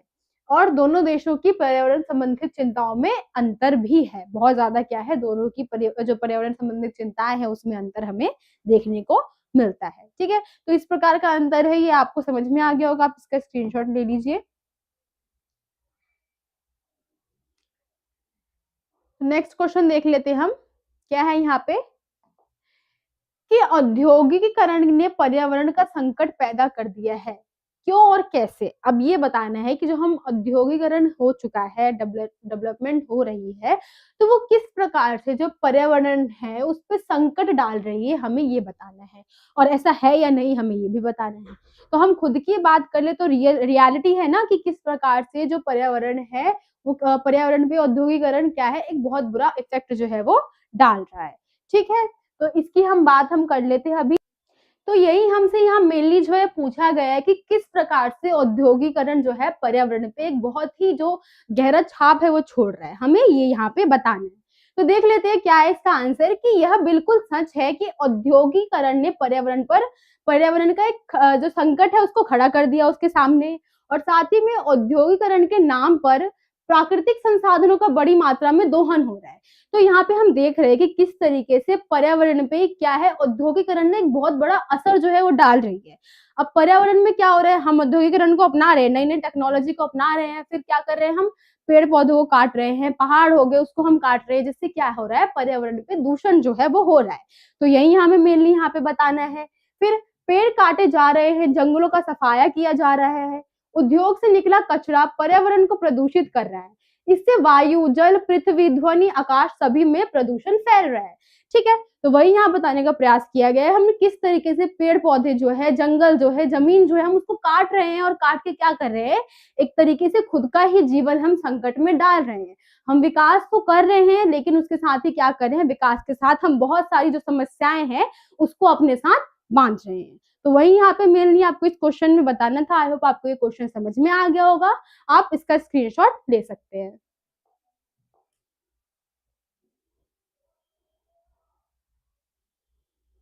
नेक्स्ट क्वेश्चन अब हम देख लेते हैं। तो ये क्वेश्चन हमारा है कि प्रमाण से अधिक महत्वपूर्ण है विश्वास।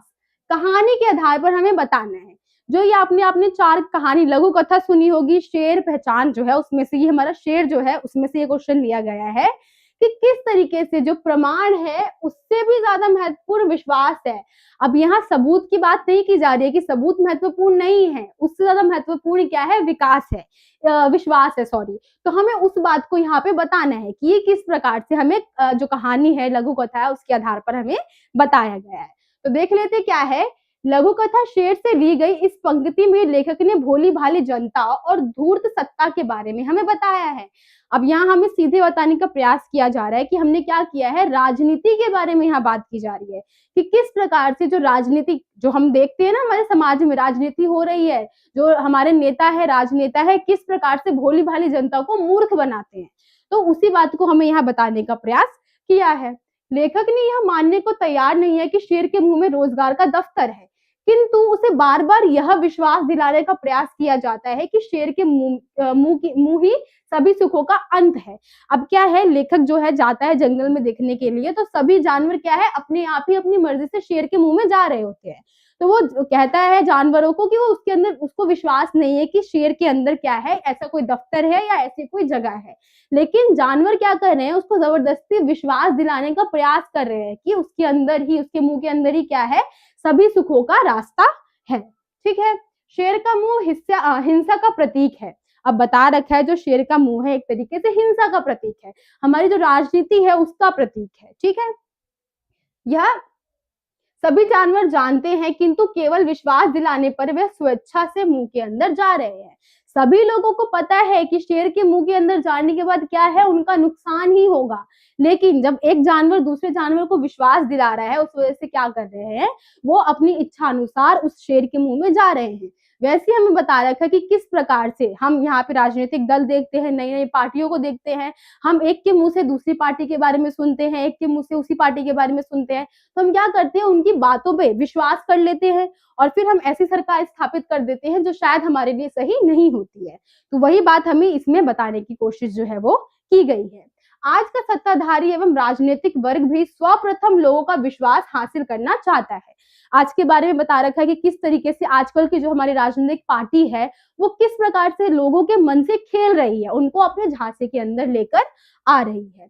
पश्चात उसका शोषण करता है जिसका पता जनता को नहीं चलता है। अब क्या है, उसने जब वोट लेना होता है तो आप देखते हैं किस तरीके से बड़ी बड़ी बातें होती है, हम ये करवा देंगे, वो करवा देंगे, हम ये चीजें स्थापित करवा देंगे, ऐसी ऐसी बड़ी बड़ी बातें करते हैं। लेकिन अंत में क्या होता है, जब हमें वोट प्राप्त हो जाता है, हम उनको वोट क्या करते हैं, दे देते हैं, वो जीत जाते हैं, अपनी सत्ता स्थापित कर लेते हैं। अंत में क्या होता है, वो हमारा शोषण एक प्रकार से करे, क्योंकि जो जो वादे उन्होंने किए थे उस वादे पर कभी अमल वो करते ही नहीं है। ठीक है, वह अंत तक यही सोचती है कि सत्ता पक्ष उसके हित के लिए काम करती है। अब अंत तक हमें यही लगता है जो सत्ताधारी पक्ष है, मतलब जिनको हमने सत्ता में लाया है, अपना राजनेता चुना है, हम लोगों को यही लगता है वो कुछ ना कुछ कार्य हमारे लिए कर रही है। लेकिन रियलिटी में ऐसा कुछ नहीं होता। जो भी कार्य वो कर रही है उसमें उनका हमसे कई ज्यादा फायदा होता है। तो वही ये जो हमारा शेर, जो हमारी लघु कथा है, उससे हमें बताने का प्रयास किया गया है कि किस तरीके से आजकल के जो राजनेता है हम लोगों को मूर्ख बनाते हैं शेर के जैसे, और हम जानवरों के जैसे उन पर विश्वास करके क्या करते हैं, खुद ही उनके मुंह में चले जाते हैं और अंत में हमारा ही नुकसान होता है। तो आई होप आपको ये क्वेश्चन भी समझ में आ गया होगा। आप इसका भी स्क्रीनशॉट जो है वो ले सकते हैं।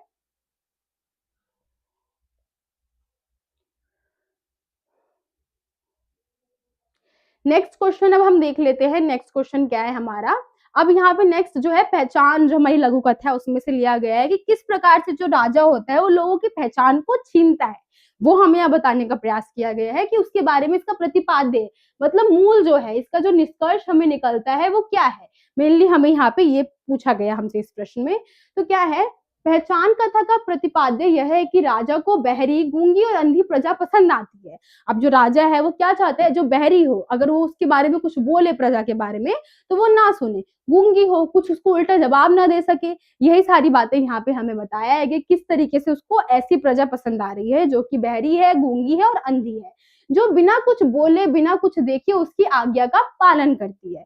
अब क्या है, वो कोई भी सवाल नहीं कर रहा है, कोई प्रश्न नहीं पूछेगा, उसके खिलाफ नहीं जाएगा, उसको ऐसी प्रजा जो है पसंद आती है कि जिसको वो ऑर्डर दे और उसकी सारी बातें क्या है वो बिना कुछ बोले ही मान ले। ठीक, कहानी में इस यथार्थ की पहचान कराई गई है, इसी के बारे में हमें बताया गया है, मेनली सच के बारे में, कि प्रगति और विकास के बहाने राजा उत्पादन के सभी साधनों पर अपनी पकड़ मजबूत करना चाहता है। अब क्या है, ये बता रहा है, लोगों को ये बता रहा है कि हम विकास कर रहे हैं, बहुत ज्यादा उन्नति कर रहे हैं, लेकिन वो प्रजा कैसी चाहता है कि वो सब चीज उनसे हड़प ले और प्रजा उसको कुछ ना कहे। तो वही बात यहाँ बताने के प्रयास किया गया है कि किस तरीके से राजा जो है विकास के बहाने क्या कर रहा है, लोगों को जो फायदा है वो उठा रहा है। वह जनता को एकजुट होने से रोकता है और उन्हें भुलाने में रहता है, यही उसकी सफलता का राज है।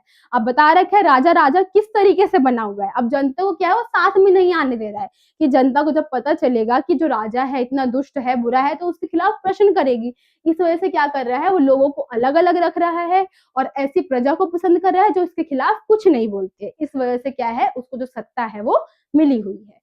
तो यही आपके इस क्वेश्चन में था। आई होप आपको ये समझ में आ गया होगा। आप इसका स्क्रीनशॉट ले सकते हैं।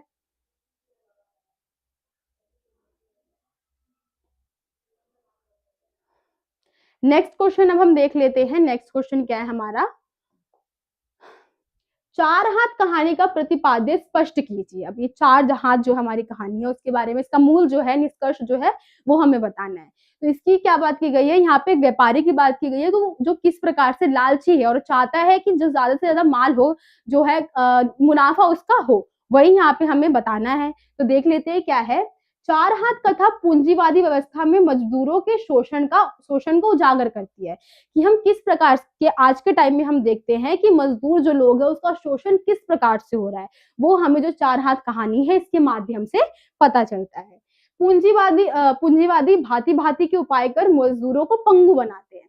अब यह जो पंगु वर्ड है इसका मतलब क्या है, कि बेवकूफ बना रहे हैं उनको, बहुत सारी ऐसी ऐसी चीजें जो है उसका यूज कर रहे हैं और मजदूरों को बेवकूफ बना रहे हैं, नए नए तरीके ढूंढते हैं और अंततः उसकी अस्मिता को ही समाप्त कर देते हैं। अब क्या है, बहुत सारे तरीके ऐसे ढूंढते हैं जिससे मजदूरों को जो बेवकूफ है वो बनाया जाए, अंत में उनसे अपना मतलब भी निकलवा लेते हैं और जो ये जो उन्होंने बेवकूफ बनाया था उस चीज को भी बिल्कुल हटा देते हैं, साफ कर देते हैं, कि मजदूरों को उसके बारे में पता चलता ही नहीं है। मजदूर विरोध करने की स्थिति में नहीं है, वह तो मिलके कल पुर्जे बन गए हैं और लाचारी में आधी मजदूरी पर भी काम करने के लिए विवश है। अब बता रखा है कि मजदूरों की स्थिति इतनी खराब है कि वो क्या कर रहे हैं, इनके खिलाफ वो एक्शन भी नहीं ले सकते हैं। उनकी स्थिति कैसी हो गई है, मिलके कलपुर्जों में बन गए हैं, मतलब कि इस तरीके से उनको काम करना पड़ रहा है घड़ी के पुर्जों के जैसे, वही बताया है यहाँ पे। और ये काम करने के लिए वो विवश है, उनको ये काम मजबूरीवश करना पड़ रहा है। मजदूरों की यह लाचारी शोषण पर आधारित व्यवस्था का पर्दाफाश करती है। अब जैसी स्थिति मजदूरों की है, तो वो बता रखा है कि किस तरीके से जो आज के बड़े बड़े औद्योगिक पति है वो किस प्रकार से जो उनके कर्मचारी है उनके साथ गलत व्यवहार करते हैं, उनका शोषण करते हैं, उनका यूज करते हैं और अंत में उनका क्या है, यूज करके छोड़ देते हैं। वही बात हमें यहाँ पे बताने का प्रयास किया गया है। तो आई होप आपको जो क्वेश्चन है समझ में आ गया होगा। आप इसका स्क्रीनशॉट ले लीजिए।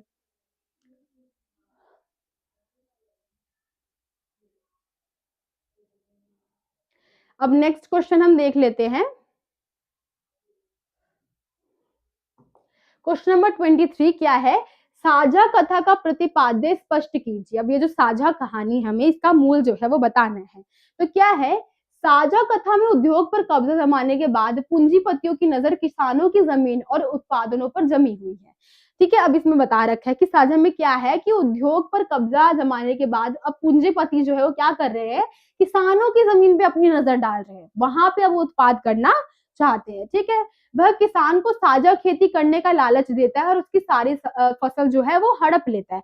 अब वो क्या बोलता है कि हम साझा कृषि करेंगे, तुम यहाँ उत्पाद करो और फिर ये उत्पाद हमें भेजना और ये हम बड़े स्तर पर भेजेंगे। इस प्रकार से वो साझा काम करने की बात तो करते हैं, लेकिन अंत में क्या करते हैं, वो किसान को उसकी जमीन से बेदखल कर देते हैं। ठीक है, किसान को पता भी नहीं चलता और उसकी सारी कमाई हाथी के पेट में चली जाती है। अब क्या है, अब धीरे धीरे यहाँ हाथी बता रखा है, हाथी किसकी बात की गई है, पूंजीपति की बात की गई है, यहाँ पे जो हाथी वर्ड का यूज किया गया है। तो वही है कि किस प्रकार से बता रखा है कि जो किसान है, जो भी पूंजी उसकी एकत्रित होती है, क्या है, उसको पता भी नहीं चलता कब उसके हाथों से निकलकर किसी और के हाथ में चली जाती है। यह हाथी कोई और नहीं बल्कि समाज का धनाढ्य प्रभुत्वशाली वर्ग है, जो किसान को धोखे में डालकर उसकी सारी मेहनत को डकार जाता है। तो वही बता रखा है कि किस तरीके से जो पूंजीपति लोग हैं वो किसानों का फायदा उठाते हैं, उनसे कृषि भी करवाते हैं, जो पूंजी आती है उसको भी ठग लेते हैं और फिर अंत में क्या है, इनको ऐसे ही बेबस छोड़ देते हैं। तो यही इसका प्रतिपाद्य था। जरूरी नहीं है आपसे प्रतिपाद्य ही क्वेश्चन पूछे, आपसे अलग तरीके से भी क्वेश्चन पूछेगा। इसी आंसर में आपकी पूरी कहानी छिपी हुई है। अगर आपने ये चैप्टर पढ़ा है तो आपको पता होगा। अगर अलग तरीके से क्वेश्चन आ रहा है तो आपको क्या है, अगर आपने चैप्टर पढ़ा है तो आसानी से आप उसका आंसर दे देंगे। मूल जरूरी नहीं आपसे पूछे, आपसे अलग तरीके से पूछ सकता है कि किस प्रकार से जो लालच है उसको दर्शाता है हमारी जो साझा कहानी है, इस प्रकार से क्वेश्चन पूछ लेगा। या फिर किसान और जो हाथी है उन्होंने किस प्रकार से साझा कृषि कर रखी है, इस तरीके से आपसे क्वेश्चन पूछ लेगा, तब भी यही आंसर आएगा। तो आपको क्या है, इस तरीके से ध्यान रखना है, आप जो चीजें सुन रहे हो उसको समझ रहे हो तो आपको बातें क्या है ध्यान में रखनी है। ठीक है, तो अब आपको ये क्वेश्चन समझ में आ गया होगा, आप इसका स्क्रीनशॉट ले सकते हैं।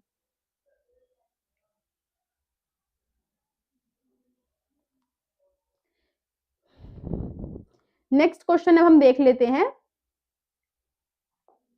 ये संवदिया से हमारा कि जलालगढ़ पहुंचने के बाद बड़ी बहुरिया के सामने हरगोविंद ने क्या संकल्प लिया, इससे उसकी कौन सी विशेषता उद्घाटित होती है। अब हमें यहाँ बताना है, जब जलालगढ़ वो पहुंच गया बड़ी बहुरिया का संवाद लेके, उसके बाद जब वहां से वापस आया तो उसने कौन कौन से कथन जो है बड़ी बहुरिया को कहे थे और उसकी कौन सी विशेषता उत्पन्न होती है, जो हरगोविंद है संवदिया उसकी कौन कौन सी विशेषता उत्पन्न होती है, हमें वो बताना है। ठीक है, क्या है, जलालगढ़ पहुंचने के बाद बड़ी बहुरिया के सामने हरगोविंद ने यह संकल्प लिया कि वह उसे कोई भी कष्ट नहीं होने देगा। अब उसने ये संकल्प लिया, वो बड़ी बहुरिया की काफी इज्जत करता था, वो चाहता था कि उस गांव से ना जाए, इसलिए उसने ऐसा कहा कि अब क्या है, पूरी की पूरी कोशिश करेगा कि अब उसको किसी प्रकार का कष्ट जो है वो ना हो। अब वह बड़ी बहुरिया का सारा काम करेगा, बड़ी बहुरिया उसकी माँ है, सारे गांव की माँ है। वो बताता है कि बड़ी बहुरिया जो है उनके लिए काफी ज्यादा इंपॉर्टेंट है, जरूरी है, क्योंकि अगर वो वहां से जाएगी तो उनके गांव की इज्जत भी वहां से चली जाएगी, इसलिए वो चाहता था कि जो बड़ी बहुरिया है उस गांव से ना जाए। ठीक है, अब उसे गांव छोड़कर जाने की आवश्यकता नहीं है, इस भाव से हरगोविंद की कर्तव्य निष्ठा स्वामी भक्ति भावना उद्घटित होती है, उसके चरित्र और अधिक मजबूत बनता है। अब यहाँ बता रखा है कि ये जो सारी बातें उसने बोली उससे कौन सा जो भाव है उसका पता चलता है। तो क्या है, कर्तव्य निष्ठा, जो भी कार्य है उसका कर्तव्य है उसको करने के लिए वो पूरी तरीके से सक्षम है, तैयार है। और साथ ही में स्वामी भक्ति, वो किस प्रकार से अपना स्वामी है, अपने से बड़े की किस प्रकार से जो आज्ञा है उसको मानता है, पूरा करता है, वो बात हमें यहाँ पे संवदिया के बारे में पता चलती है। ठीक है, तो आपको आई होप ये भी क्वेश्चन समझ में आ गया होगा, आप स्क्रीनशॉट ले लीजिए।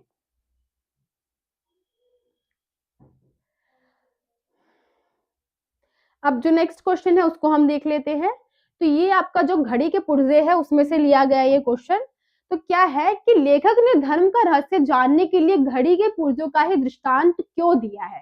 तो ये बताना है कि लेखक ने हमें धर्म के बारे में बताने का तो प्रयास किया है, लेकिन उसमें उसने घड़ी को ही इंपॉर्टेंट रोल क्यों दिया है, हमें मेनली यहाँ पे ये बताना है। तो क्या है, लेखक ने धर्म का रहस्य जानने के लिए घड़ी के पुर्जे का उदाहरण लिया है, क्योंकि उन्होंने घड़ी को केवल समय बताने वाली मशीन समझने तक ही सीमित ना मानकर, अब उन्होंने घड़ी का यूज इसलिए किया है यहाँ पे, क्योंकि वो सिर्फ घड़ी का यूज मतलब सिर्फ ये नहीं समझ रहे कि टाइम देखने के लिए हम उसका यूज करें, उसका एक अलग मतलब निकाल रहे हैं। क्या, घड़ी को खोलकर देखना, उसकी साफ सफाई, कल पुर्जों के विषय में जानकारी हासिल करना, ये भी इसमें आएगा। मतलब यहाँ धर्म की बात इसलिए की गई है, हम लोग क्या है, हम आम लोग हैं, हमें घड़ी बनाना नहीं आता है, ठीक, लेकिन जो घड़ी साजी जानते हैं वो तो घड़ी को खोल भी सकते हैं, उसको ठीक भी कर सकते हैं, उसकी सफाई भी कर सकते हैं।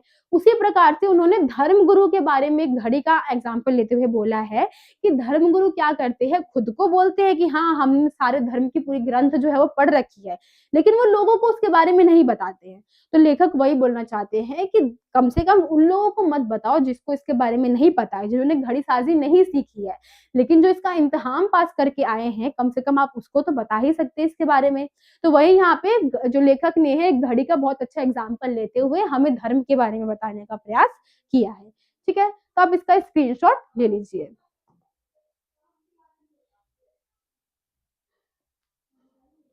अब जो नेक्स्ट क्वेश्चन है उसको हम देख लेते हैं। आप किस प्रकार से कह सकते हैं कि रोगियों तथा आम लोगों के प्रति गांधी जी का व्यवहार अच्छा था? अब ये जो हमारा गांधी नेहरू जो है उस चैप्टर से आ चुका है कि गांधी जी जो है उनका व्यवहार किस प्रकार से जो आम लोग हैं उनके साथ अच्छा था।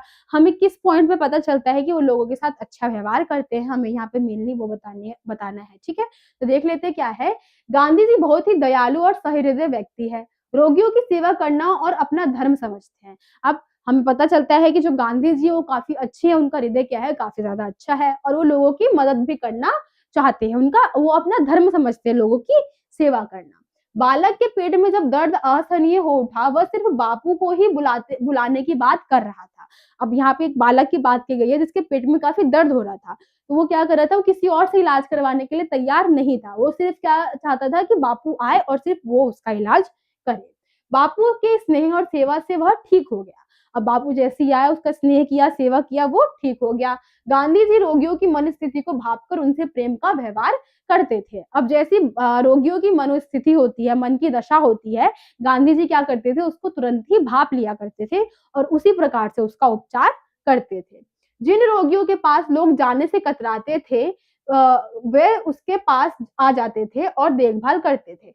इन उदाहरणों से गांधी जी के उच्च व्यक्तित्व का परिचय मिलता है। ठीक है, कुछ रोग ऐसे होते हैं जैसे यहाँ बता रखा है, तपेदिक का रोगी, ये सब जो रोग है वो बता रखा है कि फैलने वाली बीमारी होती है। तो लोगों के मन में ये था कि अगर हम उसके रोगी के पास जाएंगे तो हमें भी वो बीमारी हो जाएगी, तो कोई लोग उनके पास नहीं जाते थे, लेकिन गांधी जी क्या करते थे, स्वयं उनके पास जाके उनकी सेवा करते थे। तो वही बता रखा है कि जो उनका बिहेवियर था वो लोगों के साथ कितना ज्यादा अच्छा था, कितना ज्यादा प्रेम से पूर्ण था। तो यही आपके पूरे क्वेश्चन में था। आई होप आपको ये क्वेश्चन समझ में आ गया होगा, आप इसका स्क्रीनशॉट ले सकते हैं।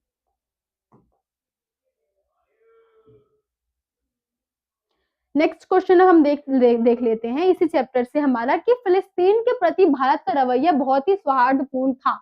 तो ये ऐसा क्यों था, हमें मेनली इसमें ये बताना है। तो क्या है कि साम्राज्यवादी शक्तियां कई देश पर अन्याय कर रही थी और उन्हें अपने अधीन करना चाहती थी। अब जो साम्राज्यवादी शक्तियां है वो क्या करना चाहती थी, लोगों को अपने कंट्रोल में लाना चाहती थी। भारत स्वयं फिलिस्तीन की तरह साम्राज्यवादी शक्तियों का अन्याय का शिकार था। अब भारत भी क्या है, फिलिस्तीन में भी साम्राज्यवादी शक्ति जो है, ब्रिटिश जो है उसका राज था और उस टाइम भारत पे भी क्या है, उसका कब्जा हो रखा था। दोनों ही क्या थे, साम्राज्यवादी जो शक्ति है उसके अन्याय से घिरे हुए थे। इस अन्याय के विरुद्ध आवाज उठाने वाले के साथ वह सहानुभूति रखता था।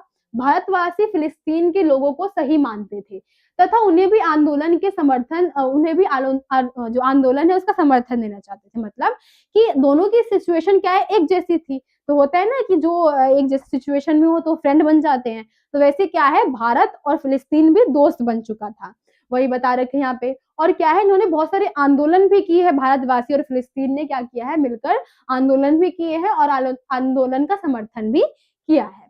इसी संघर्ष में यासेर अराफात ने गांधी जी को अपना आदर्श माना था। अब यही आंदोलन में क्या है, जब उन्होंने गांधी जी को देखा कि वो लीडर की तरह किस प्रकार लोगों का जो है नेतृत्व कर रहे हैं, तो उन्होंने क्या किया, गांधी जी को अपना आदर्श मान लिया, अपना जो मॉडल है वो मान लिया। ठीक है, तो आई होप आपको ये भी क्वेश्चन समझ में आ गया होगा, आप इसका भी स्क्रीनशॉट ले लीजिए।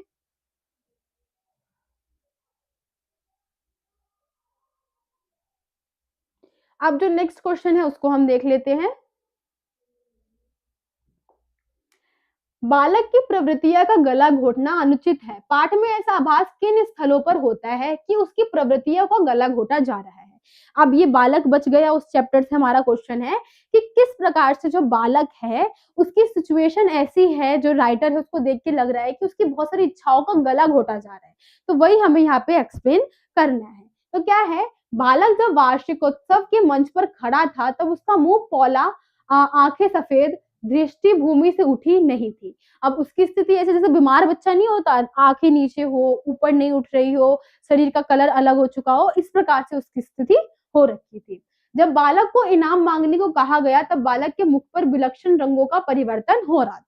अब क्या किया, बालक से बहुत सारे पहले तो ऐसे प्रश्न पूछे गए जिसका सवाल जवाब देने के लिए उसकी उम्र के बच्चे क्या है, काफी छोटे हैं। तो उससे बहुत सारे प्रश्न पूछे गए जिसका आंसर उसने दे दिया बहुत अच्छी तरीके से। लेकिन जब अंत में उसको क्या किया, इनाम मांगने की बात की गई, तो क्या है, जैसे लग रहा था कि उसके मन में बहुत युद्ध चल रहा है कि मैं क्या चीज मांगू, जो मेरे बड़ों ने बोला है वो, या फिर जो मेरे मन में चल रहा है वो। तो वही बता रखा है कि किस प्रकार से विलक्षण मतलब बहुत सारे अलग अलग तरीके के जो रंग है वो उत्पन्न हो रहे थे, बहुत अलग अलग तरीके के भाव जो है वो उत्पन्न हो रहे थे। कृत्रिम और स्वाभाविक भावों की लड़ाई की झलक बालक की आंखों में साफ दिखाई दे रही थी।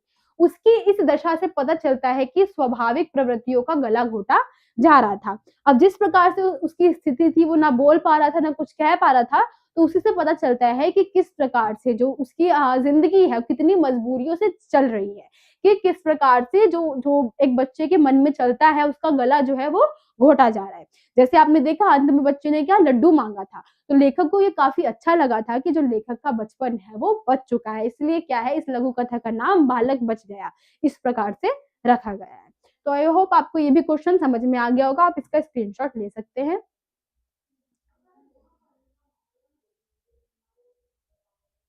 अब नेक्स्ट क्वेश्चन जो है वो हम देख लेते हैं।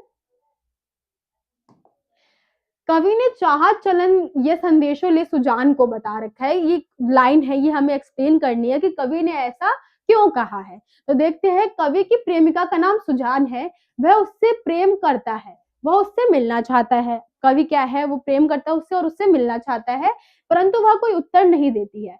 कवि मरणावस्था स्थिति में पहुंच चुका है। अब कवि की स्थिति काफी खराब हो चुकी है और क्या है, उसे लगता है कि कभी भी उसका प्राण निकल सकते हैं। अब कवि की स्थिति इतनी खराब हो चुकी कि उसको लगता है वो कभी भी मृत्यु को प्राप्त हो सकता है। वह अपनी प्रेमिका सुजान तक यह दिशा पहुंचाना चाहता है कि उसके दर्शनों की इच्छा में ही उसके प्राण अब तक अटके हुए हैं। अब क्या है, वो इसलिए जिंदा है अभी क्योंकि वो अपनी प्रेमिका सुजान को देखना चाहता है। तो ये वहां बताया गया है, इसीलिए वह आकर उसको दर्शन दे दे। अब कवि इसलिए बोला है ये लाइन कि कवि ने चाहत चलन ये संदेश सुजान को, मतलब ये मेरी चाहत है कि ये जो संदेश है सुजान तक पहुंच जाए, कि बस मैं उसको देखने की इच्छा में ही अभी तक जीवित हूँ, वरना अभी तक मेरे प्राण कब के निकल चुके होते, इसलिए ये लाइन को कहा था। तो आई होप आपको ये क्वेश्चन समझ में आ गया होगा।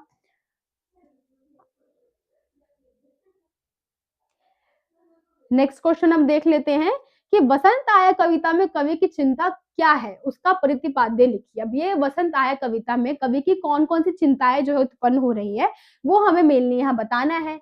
तो क्या है कि कवि की चिंता यह है कि आज के मनुष्य का प्रकृति से नाता जो है वो टूट चुका है। आज का जो हमारा मनुष्य, हम देखते हैं प्रकृति से किस प्रकार हमारा रिश्ता अलग हो चुका है। पहले के टाइम पे पेड़ पौधे थे, हम क्या करते, इंटरेस्ट लेते थे उन सब चीजों में, लेकिन आज के टाइम पे क्या हो चुका है कि लोग अपनी ही लाइफ में बिजी है, अपनी टेक्नोलॉजी भरी लाइफ में बिजी है, उनका शेड्यूल इतना भरा हुआ रहता है कि वो खुद के लिए टाइम कभी निकाल ही नहीं पाते हैं। ठीक है,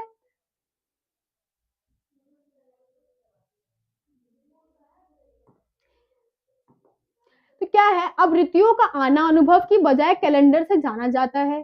कवि को वसंत ऋतु का आना भी कैलेंडर से ही पता चलता है।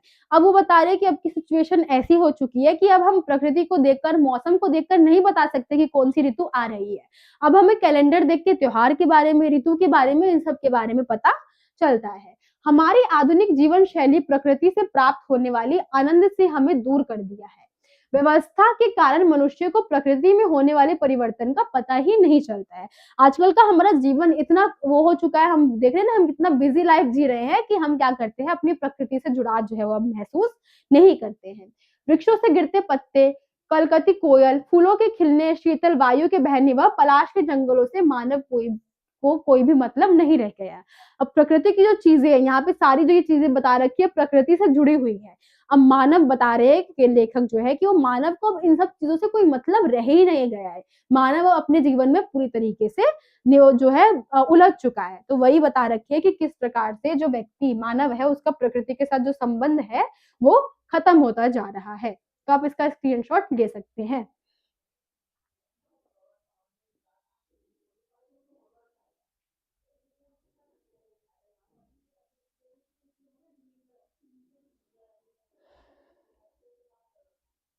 नेक्स्ट क्वेश्चन जो है उसको हम देख लेते हैं। दीप अकेला के प्रतीकार्थ को स्पष्ट करते हुए बताइए कि कवि ने स्नेह भरा गर्व भरा मतदाता क्यों कहा है। अब ये दीप अकेला जो हमारी पोयम है उसमें से आ गई है कि उन्होंने ये जो लाइन है स्नेह भरा गर्व भरा एवं मतदाता, ये लाइन क्यों बोली है वो हमें यहाँ बताना है। तो दीप अकेला से आशय यहाँ व्यष्टि अर्थात व्यक्तिगत सत्ता से है। अब यहाँ पे जो दीप अकेला जो हमने ये लिया है, शब्द लिया है, इसका मतलब क्या है, व्यक्तिगत सत्ता से इसका मतलब जो है वो जुड़ता है। दीप को यह एक सर्वगुण संपन्न मनुष्य के रूप में वर्णित किया गया है। अब ये जो दीप है हमारा सर्वगुण संपन्न मनुष्य, मतलब जो मनुष्य के एक हम बोल सकते हैं ना फॉर्म होता है, उसमें बिल्कुल फिक्स बैठता है। इस व्यक्ति में स्वतंत्रता, मौलिकता और रचनात्मक की अद्वितीय विशेषताएं हैं। अभी द्वीप के अंदर बहुत सारी विशेषताएं हैं जो कि एक संपूर्ण मनुष्य के अंदर होती है। इसे अंधकार से लड़ने की शक्ति भी है। इसके अंदर क्या है, अंधकार से भी ये आसानी से लड़ सकता है, परंतु अपनी शक्ति और गुणों और अहंकार के कारण मद भी है।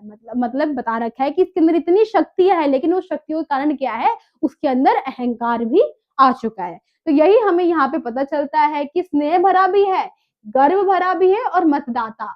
यही लाइन इसके साथ जुड़ी हुई है कि गर्भ में अपने चून है, पूरा स्नेह से भरा हुआ है, प्रेम है उसके अंदर, लेकिन उस प्रेम का घमंड भी उसके अंदर है। तो यही हमें इस पूरे क्वेश्चन में बताना था। आप इसका स्क्रीनशॉट ले लीजिए।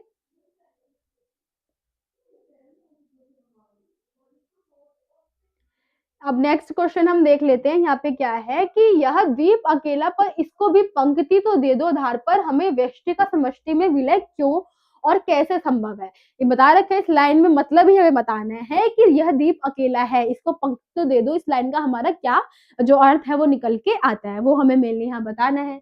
क्या है, संध्या के समय समुद्र में एक बूंद का उछलना और फिर उसी में विलीन हो जाना क्षण के महत्व को प्रतिपादित करता है। ठीक है, अब जो हम बूंद, हमने ये जो कहानी देखी थी, वो बूंद जो है इससे निकल के बाहर आ रही है, क्षण भर के लिए बाहर आ रही है, लेकिन उसका अस्तित्व क्या है, बिल्कुल चेंज हो जा रहा है। वो उससे पहले क्या थी, समुद्र में थी, लेकिन अब जब वो बाहर निकली है तो एक बूंद के रूप में निकली है, तो इसका अस्तित्व क्या है, बिल्कुल बदल चुका है। ठीक है, बूंद एक क्षण में ही सूरज की लाल रोशनी में रंगकर चमक उठती है। इसी प्रकार विराट की निराकार सत्ता के समक्ष मानव के लघु जीवन में मधुर मिलन के प्रकाश से प्रतिपाद और जो क्षण आते हैं वही इसे नश्वरता के बोध से मुक्त करते हैं, आत्मबोध से भर देते हैं। अब ये बता रखा है, ये समाज के बारे में ही बात है कि बहुत लोगों की भीड़ में से कोई व्यक्ति खुद को बाहर निकाल रहा है, निखर रहा है, अपनी जो कौशल है उसको सामने लेकर आ रहा है, तो उसका जो नश्वरता का जो दाग है उसके अंदर कि वो कोई कार्य नहीं कर सकता, लोगों के बीच में ही रहता है, वो दाग क्या है, हट जाता है, और साथ ही में उसके अंदर आत्मबोध मतलब आत्म की जो शक्ति है वो उत्पन्न हो जाती है। ठीक है, तो आई होप आपको ये क्वेश्चन भी समझ में आ गया होगा। आप इसका स्क्रीनशॉट ले सकते हैं। नेक्स्ट क्वेश्चन हम देख लेते हैं कि ये कार्नेलिया के गीत से आपका कि कार्नेलिया का गीत कविता में प्रसाद ने भारत की किन किन विशेषताओं की ओर संकेत किया है। कार्नेलिया के गीत में आपने देखा है कि भारत की बहुत सारी विशेषताएं बताई गई हैं, तो हमें वही बताना है कि किन किन विशेषताओं को यहाँ पे ध्यान में रखा गया है।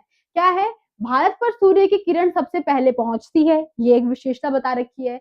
यहाँ पर किसी अपरिचित व्यक्ति को भी घर में प्रेम पूर्वक रखा जाता है। अपरिचित मतलब जिसको हम जानते नहीं है। आज के टाइम की तो हम ऐसी बात नहीं कर सकते, लेकिन पुराने टाइम की ये बात हो रही है कि हम उस टाइम क्या था कि लोग इतना विश्वास करते थे एक दूसरे पे कि जो अपरिचित लोग होते थे, जिनको हम जानते भी नहीं थे, उनको भी अपने घर में पनाह दे देते थे। ठीक है, तो ये भी भारत की विशेषता में आएगा। फिर यहाँ का प्राकृतिक सौंदर्य अद्भुत और अद्वितीय है। अब यहाँ का जो प्राकृतिक सुंदरता है वो क्या है, अद्भुत है, मतलब वो आंखों को एकदम होता है ना कि कोई चीज बहुत ज्यादा अट्रैक्टिव लग जाती है, अद्भुत है, बहुत ज्यादा सुंदर है, और साथ ही में अद्वितीय मतलब ये कभी खत्म नहीं होगा। जो यहाँ का प्राकृतिक सौंदर्य है इतना ज्यादा अच्छा है। यहाँ के लोग दया, करुणा और सहानुभूति भावनाओं से भरे हैं। अब यहाँ के जो लोग हैं उनके अंदर बहुत ज्यादा करुणा है, प्रेम है, तो वही बता रखा है कि यहाँ के लोगों के अंदर बहुत सारी भावनाएं जो है वो है। फिर भारत की संस्कृति महान है, ये भी बता रखा है कि जो भारत की संस्कृति है बहुत ज्यादा महान है, जो बाहरी लोगों को भी बहुत ज्यादा प्रेम करते हैं। तो यही सारी बातें क्या है भारत की विशेषता में यहाँ पे बताई गई है। तो आई होप आपको ये क्वेश्चन समझ में आ गया होगा, आप इसका स्क्रीनशॉट ले सकते हैं।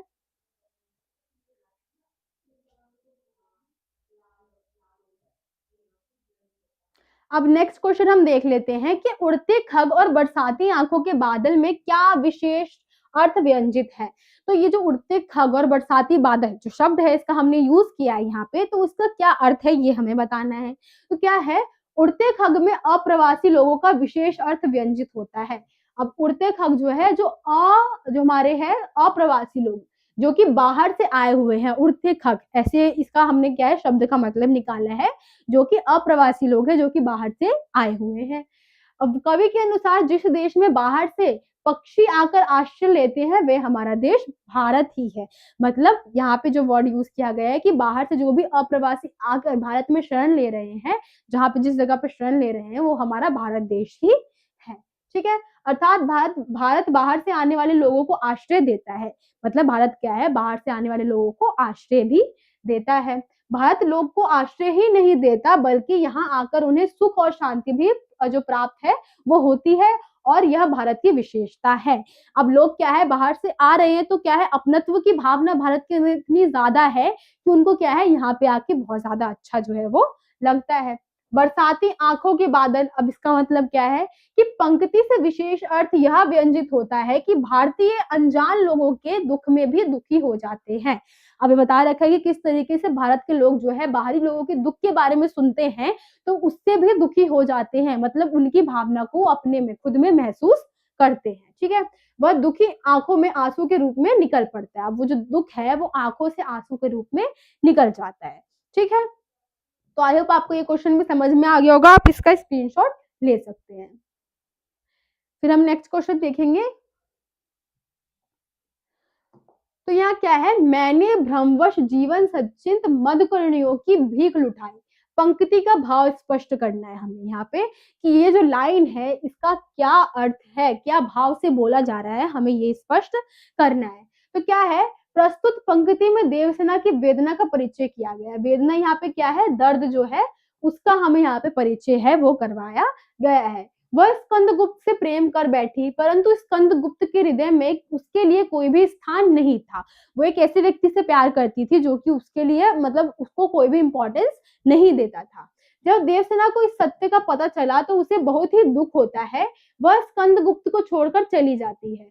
उन्हीं बीती पलों को याद करते हुए वह कह उठती है कि मैंने प्रेम के भ्रम में अपने जीवन भर की अभिलाषाओं, रुचि और भिक्षा को लुटा दिया। तो अंत में जब उसको यह एहसास होता है कि वो उस चीज को पाने का प्रयास कर रही थी जो चीज उसको नहीं मिल सकती, लेकिन उसको पाने के प्रयास में उसने क्या किया, अपने जीवन भर की जितनी भी जमा पूंजी थी उसको लुटा दिया। इसीलिए उसने जो ये भाव है, ये जो लाइन है उसको कहा है कि मैंने भ्रमवश जीवन संचित मधुकर्णियों की भीख लुटाई, कि जीवन भर का जितना भी उसका जो भी इच्छाएं थी, अभिलाषाएं थी, उस सबको क्या किया, उसने त्याग दिया। ठीक है, तो यही आपके इस क्वेश्चन में था। आई होप आपको ये समझ में आ गया होगा, आप इसका स्क्रीनशॉट ले सकते हैं। नेक्स्ट क्वेश्चन हम देख लेते हैं, क्या है कि कवि ने आशा को बावली क्यों कहा। ये हमें शब्द का जो मतलब है वो हमें बताना है क्वेश्चन में कि जो आशा है उसको बावली क्यों कहा गया है। तो क्या है, आशा बहुत बावली होती है परंतु इसके साथ ही वह बावली भी होती है। आशा यदि डूबे यहाँ पे सॉरी, यहाँ आशा बहुत बलवती है। ये है कि आशा जो है बहुत ज्यादा स्ट्रॉन्ग है। ठीक है, और उसके साथ क्या है, ये बावली भी है। क्यों, आशा यदि डूबे हुए को सहारा देती है तो उसे बावला भी कर देती है। अब क्या है, मैंने अपने मन में कोई आशा बना रखी है कि कोई मेरी सहायता करेगा, कोई हेल्प करने के लिए आएगा, तो मेरे अंदर एक उम्मीद है कि कोई मेरे को मदद करने के लिए यहाँ आएगा। लेकिन क्या है, वो व्यक्ति यहाँ नहीं आ रहा, तो अंत में क्या होगा, मैं ये सोचती सोचती उसी स्थान पे रह जाऊंगी और अंत में यही निकलेगा कि मैंने अपना टाइम वेस्ट किया उस चीज के लिए। तो एक तरीके से आशा जो है वो बावली ही बना देती है। तो यही यहाँ पे हमें ये बताने का प्रयास किया गया है। प्रेम में तो आशा बहुत अधिक बावली होती है। वह जिसे प्रेम करता है उसके प्रति हजारों सपने बुनता है, फिर उसका प्रेमी उसे प्रेम करे या ना करे। अब यहाँ बता रखा है चैप्टर के हिसाब से कि किस तरीके से जो प्रेम है वो आशाओं को और बावली बना देती है कि हम उसको पा लेंगे, लेकिन अंत में हमें ये पता नहीं होता कि सामने वाला व्यक्ति हमसे प्रेम करता है या नहीं। ठीक है, आगे हम देख लेते हैं क्या है। वह आशा के सहारे सपनों में तैरता रहता है, यही कारण है कि आशा को बावली कहा गया है। अब वो आशा में इतना डूब जाता है कि उसी के सहारे अपना जीवन यापन करना चालू कर देता है, इसीलिए यहाँ पे आशा को बावली भी बोला गया है। ठीक है, तो आई होप आपको ये जो क्वेश्चन है वो समझ में आ गया होगा। आप इसका स्क्रीनशॉट ले लीजिए।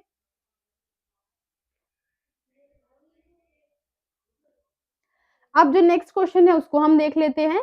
तो यहाँ सरोज का विवाह अन्य विवाहों से किस प्रकार भिन्न था। ये सरोज स्मृति से हमसे क्वेश्चन पूछा गया है कि जो सरोज का विवाह है अन्य विवाहों से किस प्रकार अलग था, वो हमें यहाँ बताना है। तो क्या है, सरोज का विवाह अन्य विवाहों की तरह चमक दमक शोर शराबे से रहित था। ये सारी चीजें क्या है उसके विवाह में नहीं थी, शोर शराबा चमक धमक ज्यादा लोग ये सब उसके विवाह के अंदर नहीं थे। ठीक है, सरोज का विवाह बहुत ही सादे तरीके से हुआ था, बहुत ही सिंपल तरीके से उसका विवाह जो है वो हुआ था। इस विवाह में समस्त रिश्तेदार मित्र तथा पड़ोसियों को नहीं बुलाया गया था, बल्कि वह यही परिवार के कुछ लोगों के मध्यम ही संपन्न हुआ था। अब उसके विवाह में क्या है, जो नात रिश्तेदार है उसको नहीं बुलाए गए थे, सिर्फ क्या है उसके परिवार के जो कुछ सदस्य थे उनको ही रखा गया था। इसमें संगीत तथा मेहंदी जैसी रस्मों का अभाव था। यहाँ पे क्या है, संगीत मेहंदी जैसी जो कोई भी रस्म है वो नहीं हुई थी। किसी ने विवाह के गीत नहीं गाए थे, ना लोगों का तांता लगा था। अब क्या है, विवाह में आप देखते हैं विवाह तो एक ऐसा समारोह होता है जहाँ पे शोर शराबा होता है, लोग आते हैं, मेहमान आते हैं, रिश्तेदार आते हैं। लेकिन सरोज का विवाह अलग इसलिए था क्योंकि ना इसमें कोई रस्म हुए, ना लोग थे, ना गीत गाना हुआ, ना कुछ ऐसी कोई चीज हुई जहाँ पे पता चल रहा हो कि विवाह हो रहा है। इसीलिए हम कह सकते हैं कि सरोज का विवाह अन्य विवाहों से काफी भिन्न था। ठीक है, तो आई होप आपको ये भी क्वेश्चन समझ में आ गया होगा। आप स्क्रीनशॉट ले लीजिए, फिर हम नेक्स्ट क्वेश्चन देखते हैं।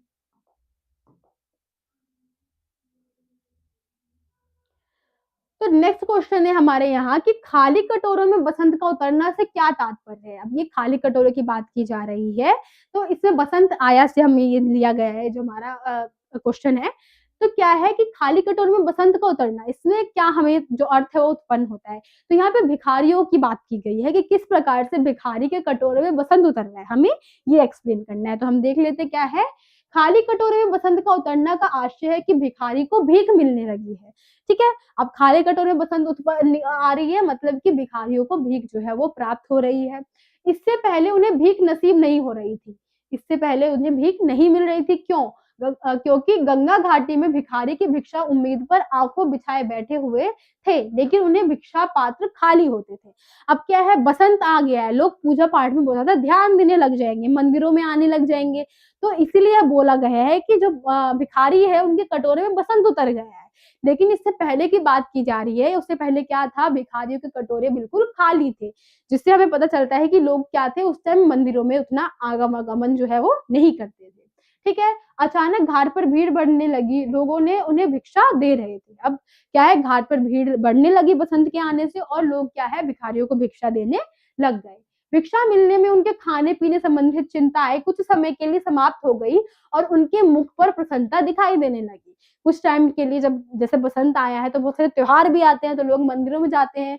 तो वही बता रखा है कि कुछ टाइम के लिए क्या है, उनका जो खाने पीने का इंतजाम है आसानी से हो जाएगा। अतः कवि इस स्थिति को खाली कटोरे में बसंत उतरना कहता है। ठीक है, तो इसी स्थिति को क्या बोल रहा है कवि कि खाली कटोरे में बसंत जो है वो उतर रहा है। ठीक है, तो आई होप आपको समझ में आ गया होगा। आप स्क्रीनशॉट ले लीजिए। अब जो नेक्स्ट क्वेश्चन है उसको हम देख लेते हैं। तो यहाँ जो नेक्स्ट क्वेश्चन है कि बच्चों का उधर उधर कहना क्या प्रकट करता है। तो ये दिशा कविता से लिया गया है ये क्वेश्चन कि जब बच्चा बोल रहा है कि उधर की तरफ है, तो इसका मतलब वो क्या बता रहा है वो हमें यहाँ पे समझाना है। कि बच्चे का उधर उधर कहना प्रकट करता है कि उस दिशा में उसकी पतंग उड़ती जा रही है। अब लेखक ने उससे क्या पूछा था कि तुम्हें हिमालय की दिशा पता है, तो बच्चे ने क्या बोला कि जिस तरफ उसकी पतंग उड़ रही है उस तरफ उसने इशारा कर दिया। तो वही लेखक बता रहे हैं कि उधर उधर का अर्थ क्या है, हमें यहाँ पे वो समझाना है। तो क्या है कि बच्चे का उधर उधर कहना यह प्रकट करता है कि जिस दिशा में उसकी पतंग उड़ रही है, जहां उसकी पतंग उड़ रही है उसी दिशा में जानता है कि हिमालय की दिशा है, दिशा का ज्ञान नहीं है। क्या है, उसको दिशा के बारे में तो नहीं पता, हिमालय की दिशा का क्या ज्ञान उसे नहीं है, लेकिन क्या बोल रहा है कि जिस तरफ मेरी पतंग उड़ रही है उसी तरफ क्या है, हिमालय है। तो उसी दिशा पर अपना ध्यान केंद्रित किए हुए, बस जिस तरफ उसकी पतंग उड़ रही है उसी तरफ क्या है, उसका ध्यान केंद्रित है। और अगर लेखक ने जब उससे पूछा कि हिमालय की दिशा क्या तुम्हें पता है, तो उसने अपने पतंग की तरफ क्या है, उत्तर दे दिया। तो वही लेखक ने यहाँ पे इधर जो उधर उधर का अर्थ है वो बताने का प्रयास किया है। ठीक है, तो आई होप आपको ये क्वेश्चन समझ में आ गया होगा। आप इसका स्क्रीनशॉट ले लीजिए।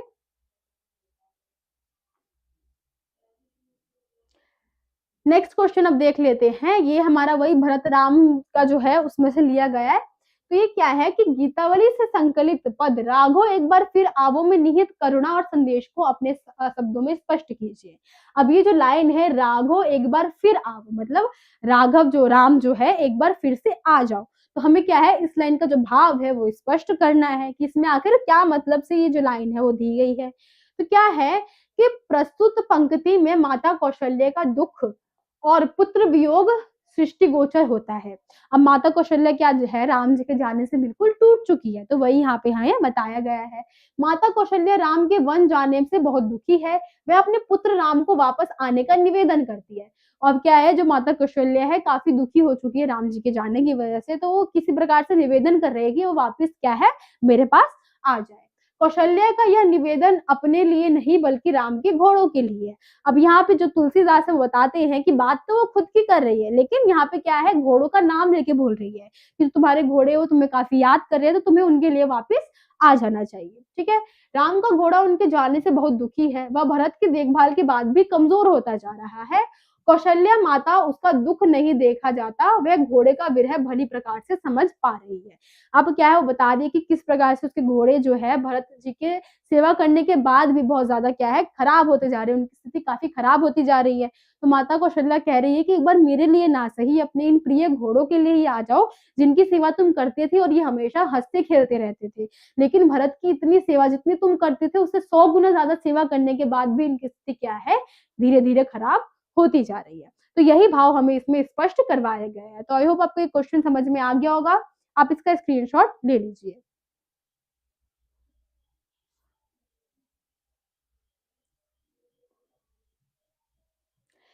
अब नेक्स्ट क्वेश्चन हम देख लेते हैं। यहाँ पे क्या है कि पत्थर और चट्टान शब्द किसके प्रतीक है। अब जो हमारा पत्थर जो यहाँ पे दिया गया है कहानी में, और जो चट्टान शब्द है वो किसके प्रतीक है। ये हमारी तोड़ो कविता है, उससे ये क्वेश्चन दिया गया है कि तोड़ो कविता में पत्थर और चट्टान बंधनों तथा बाधाओं का प्रतीक है। जो पत्थर है और ये जो चट्टान है, बंधन और बाधाएं, जो भी हमारे बीच में कुछ ऐसी स्थिति आ रही है जो कि हमें रोक रही है आगे जाने से, उनके प्रतीक है। बंधन और बाधाएं मनुष्य को आगे बढ़ने से रोकती है। ठीक है, इसलिए कवि मनुष्य को इनको हटाने के लिए प्रेरित कर रहा है। तो चाहता है कि क्या है, लोग जो ये पत्थर है उनको हटा दे, इनको तोड़ दे, और अंत में क्या है, ये एक नई जगह जो है, गोड़ने का मतलब क्या है कि उसको हम दोबारा से स्थापित कर रहे हैं और उसको क्या है, अच्छी तरीके से बना रहे हैं। वही है कि क्या है, हम इस चीज को हटा लें और खुद को हम प्रेरित करें। और उसके अनुसार यदि इनमें इससे हमने पार पा लिया, इससे हम पार चले गए, तो इन्हें तोड़कर अपने रास्ते से हटाना पड़ेगा, तभी मंजिल पाएंगे। मतलब अगर हमें इनसे पार जाना है, जो बंधन है, बाधाएं हैं, अगर हमें उनसे पार जाना है तो क्या होगा, इनको हमें समाप्त करना होगा, तोड़ना पड़ेगा। उसके बाद ही हम क्या करेंगे, अपनी मंजिल को आसानी से पा लेंगे। ठीक है, तो यही आपके इस क्वेश्चन में था। आई होप आपको ये क्वेश्चन समझ में आ गया होगा। आप इसका स्क्रीनशॉट ले लीजिए।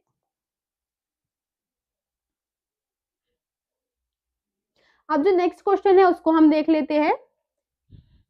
ये तो नेक्स्ट क्वेश्चन क्या है हमारा कि कवि को धरती और मन की भूमि में क्या क्या समानताएं दिखाई देती है। ये भी उसी में से ये कि कवि जो है बोल रहा है कि जो धरती है और जो हमारी मन की भूमि है किस प्रकार से सेम है, वो हमें यहाँ पे बताना है।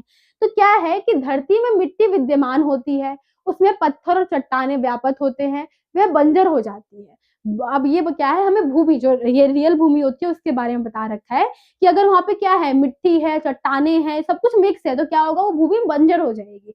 क्योंकि कोई भी उपजाऊ भूमि के लिए क्या है, सिर्फ मिट्टी की आवश्यकता होती है। अगर वहां पे पत्थर है, इसका मतलब क्या है, ये भूमि बंजर है। ठीक है, जिसमें उसमें किसी भी प्रकार की फसल को हम पैदा नहीं कर सकते हैं।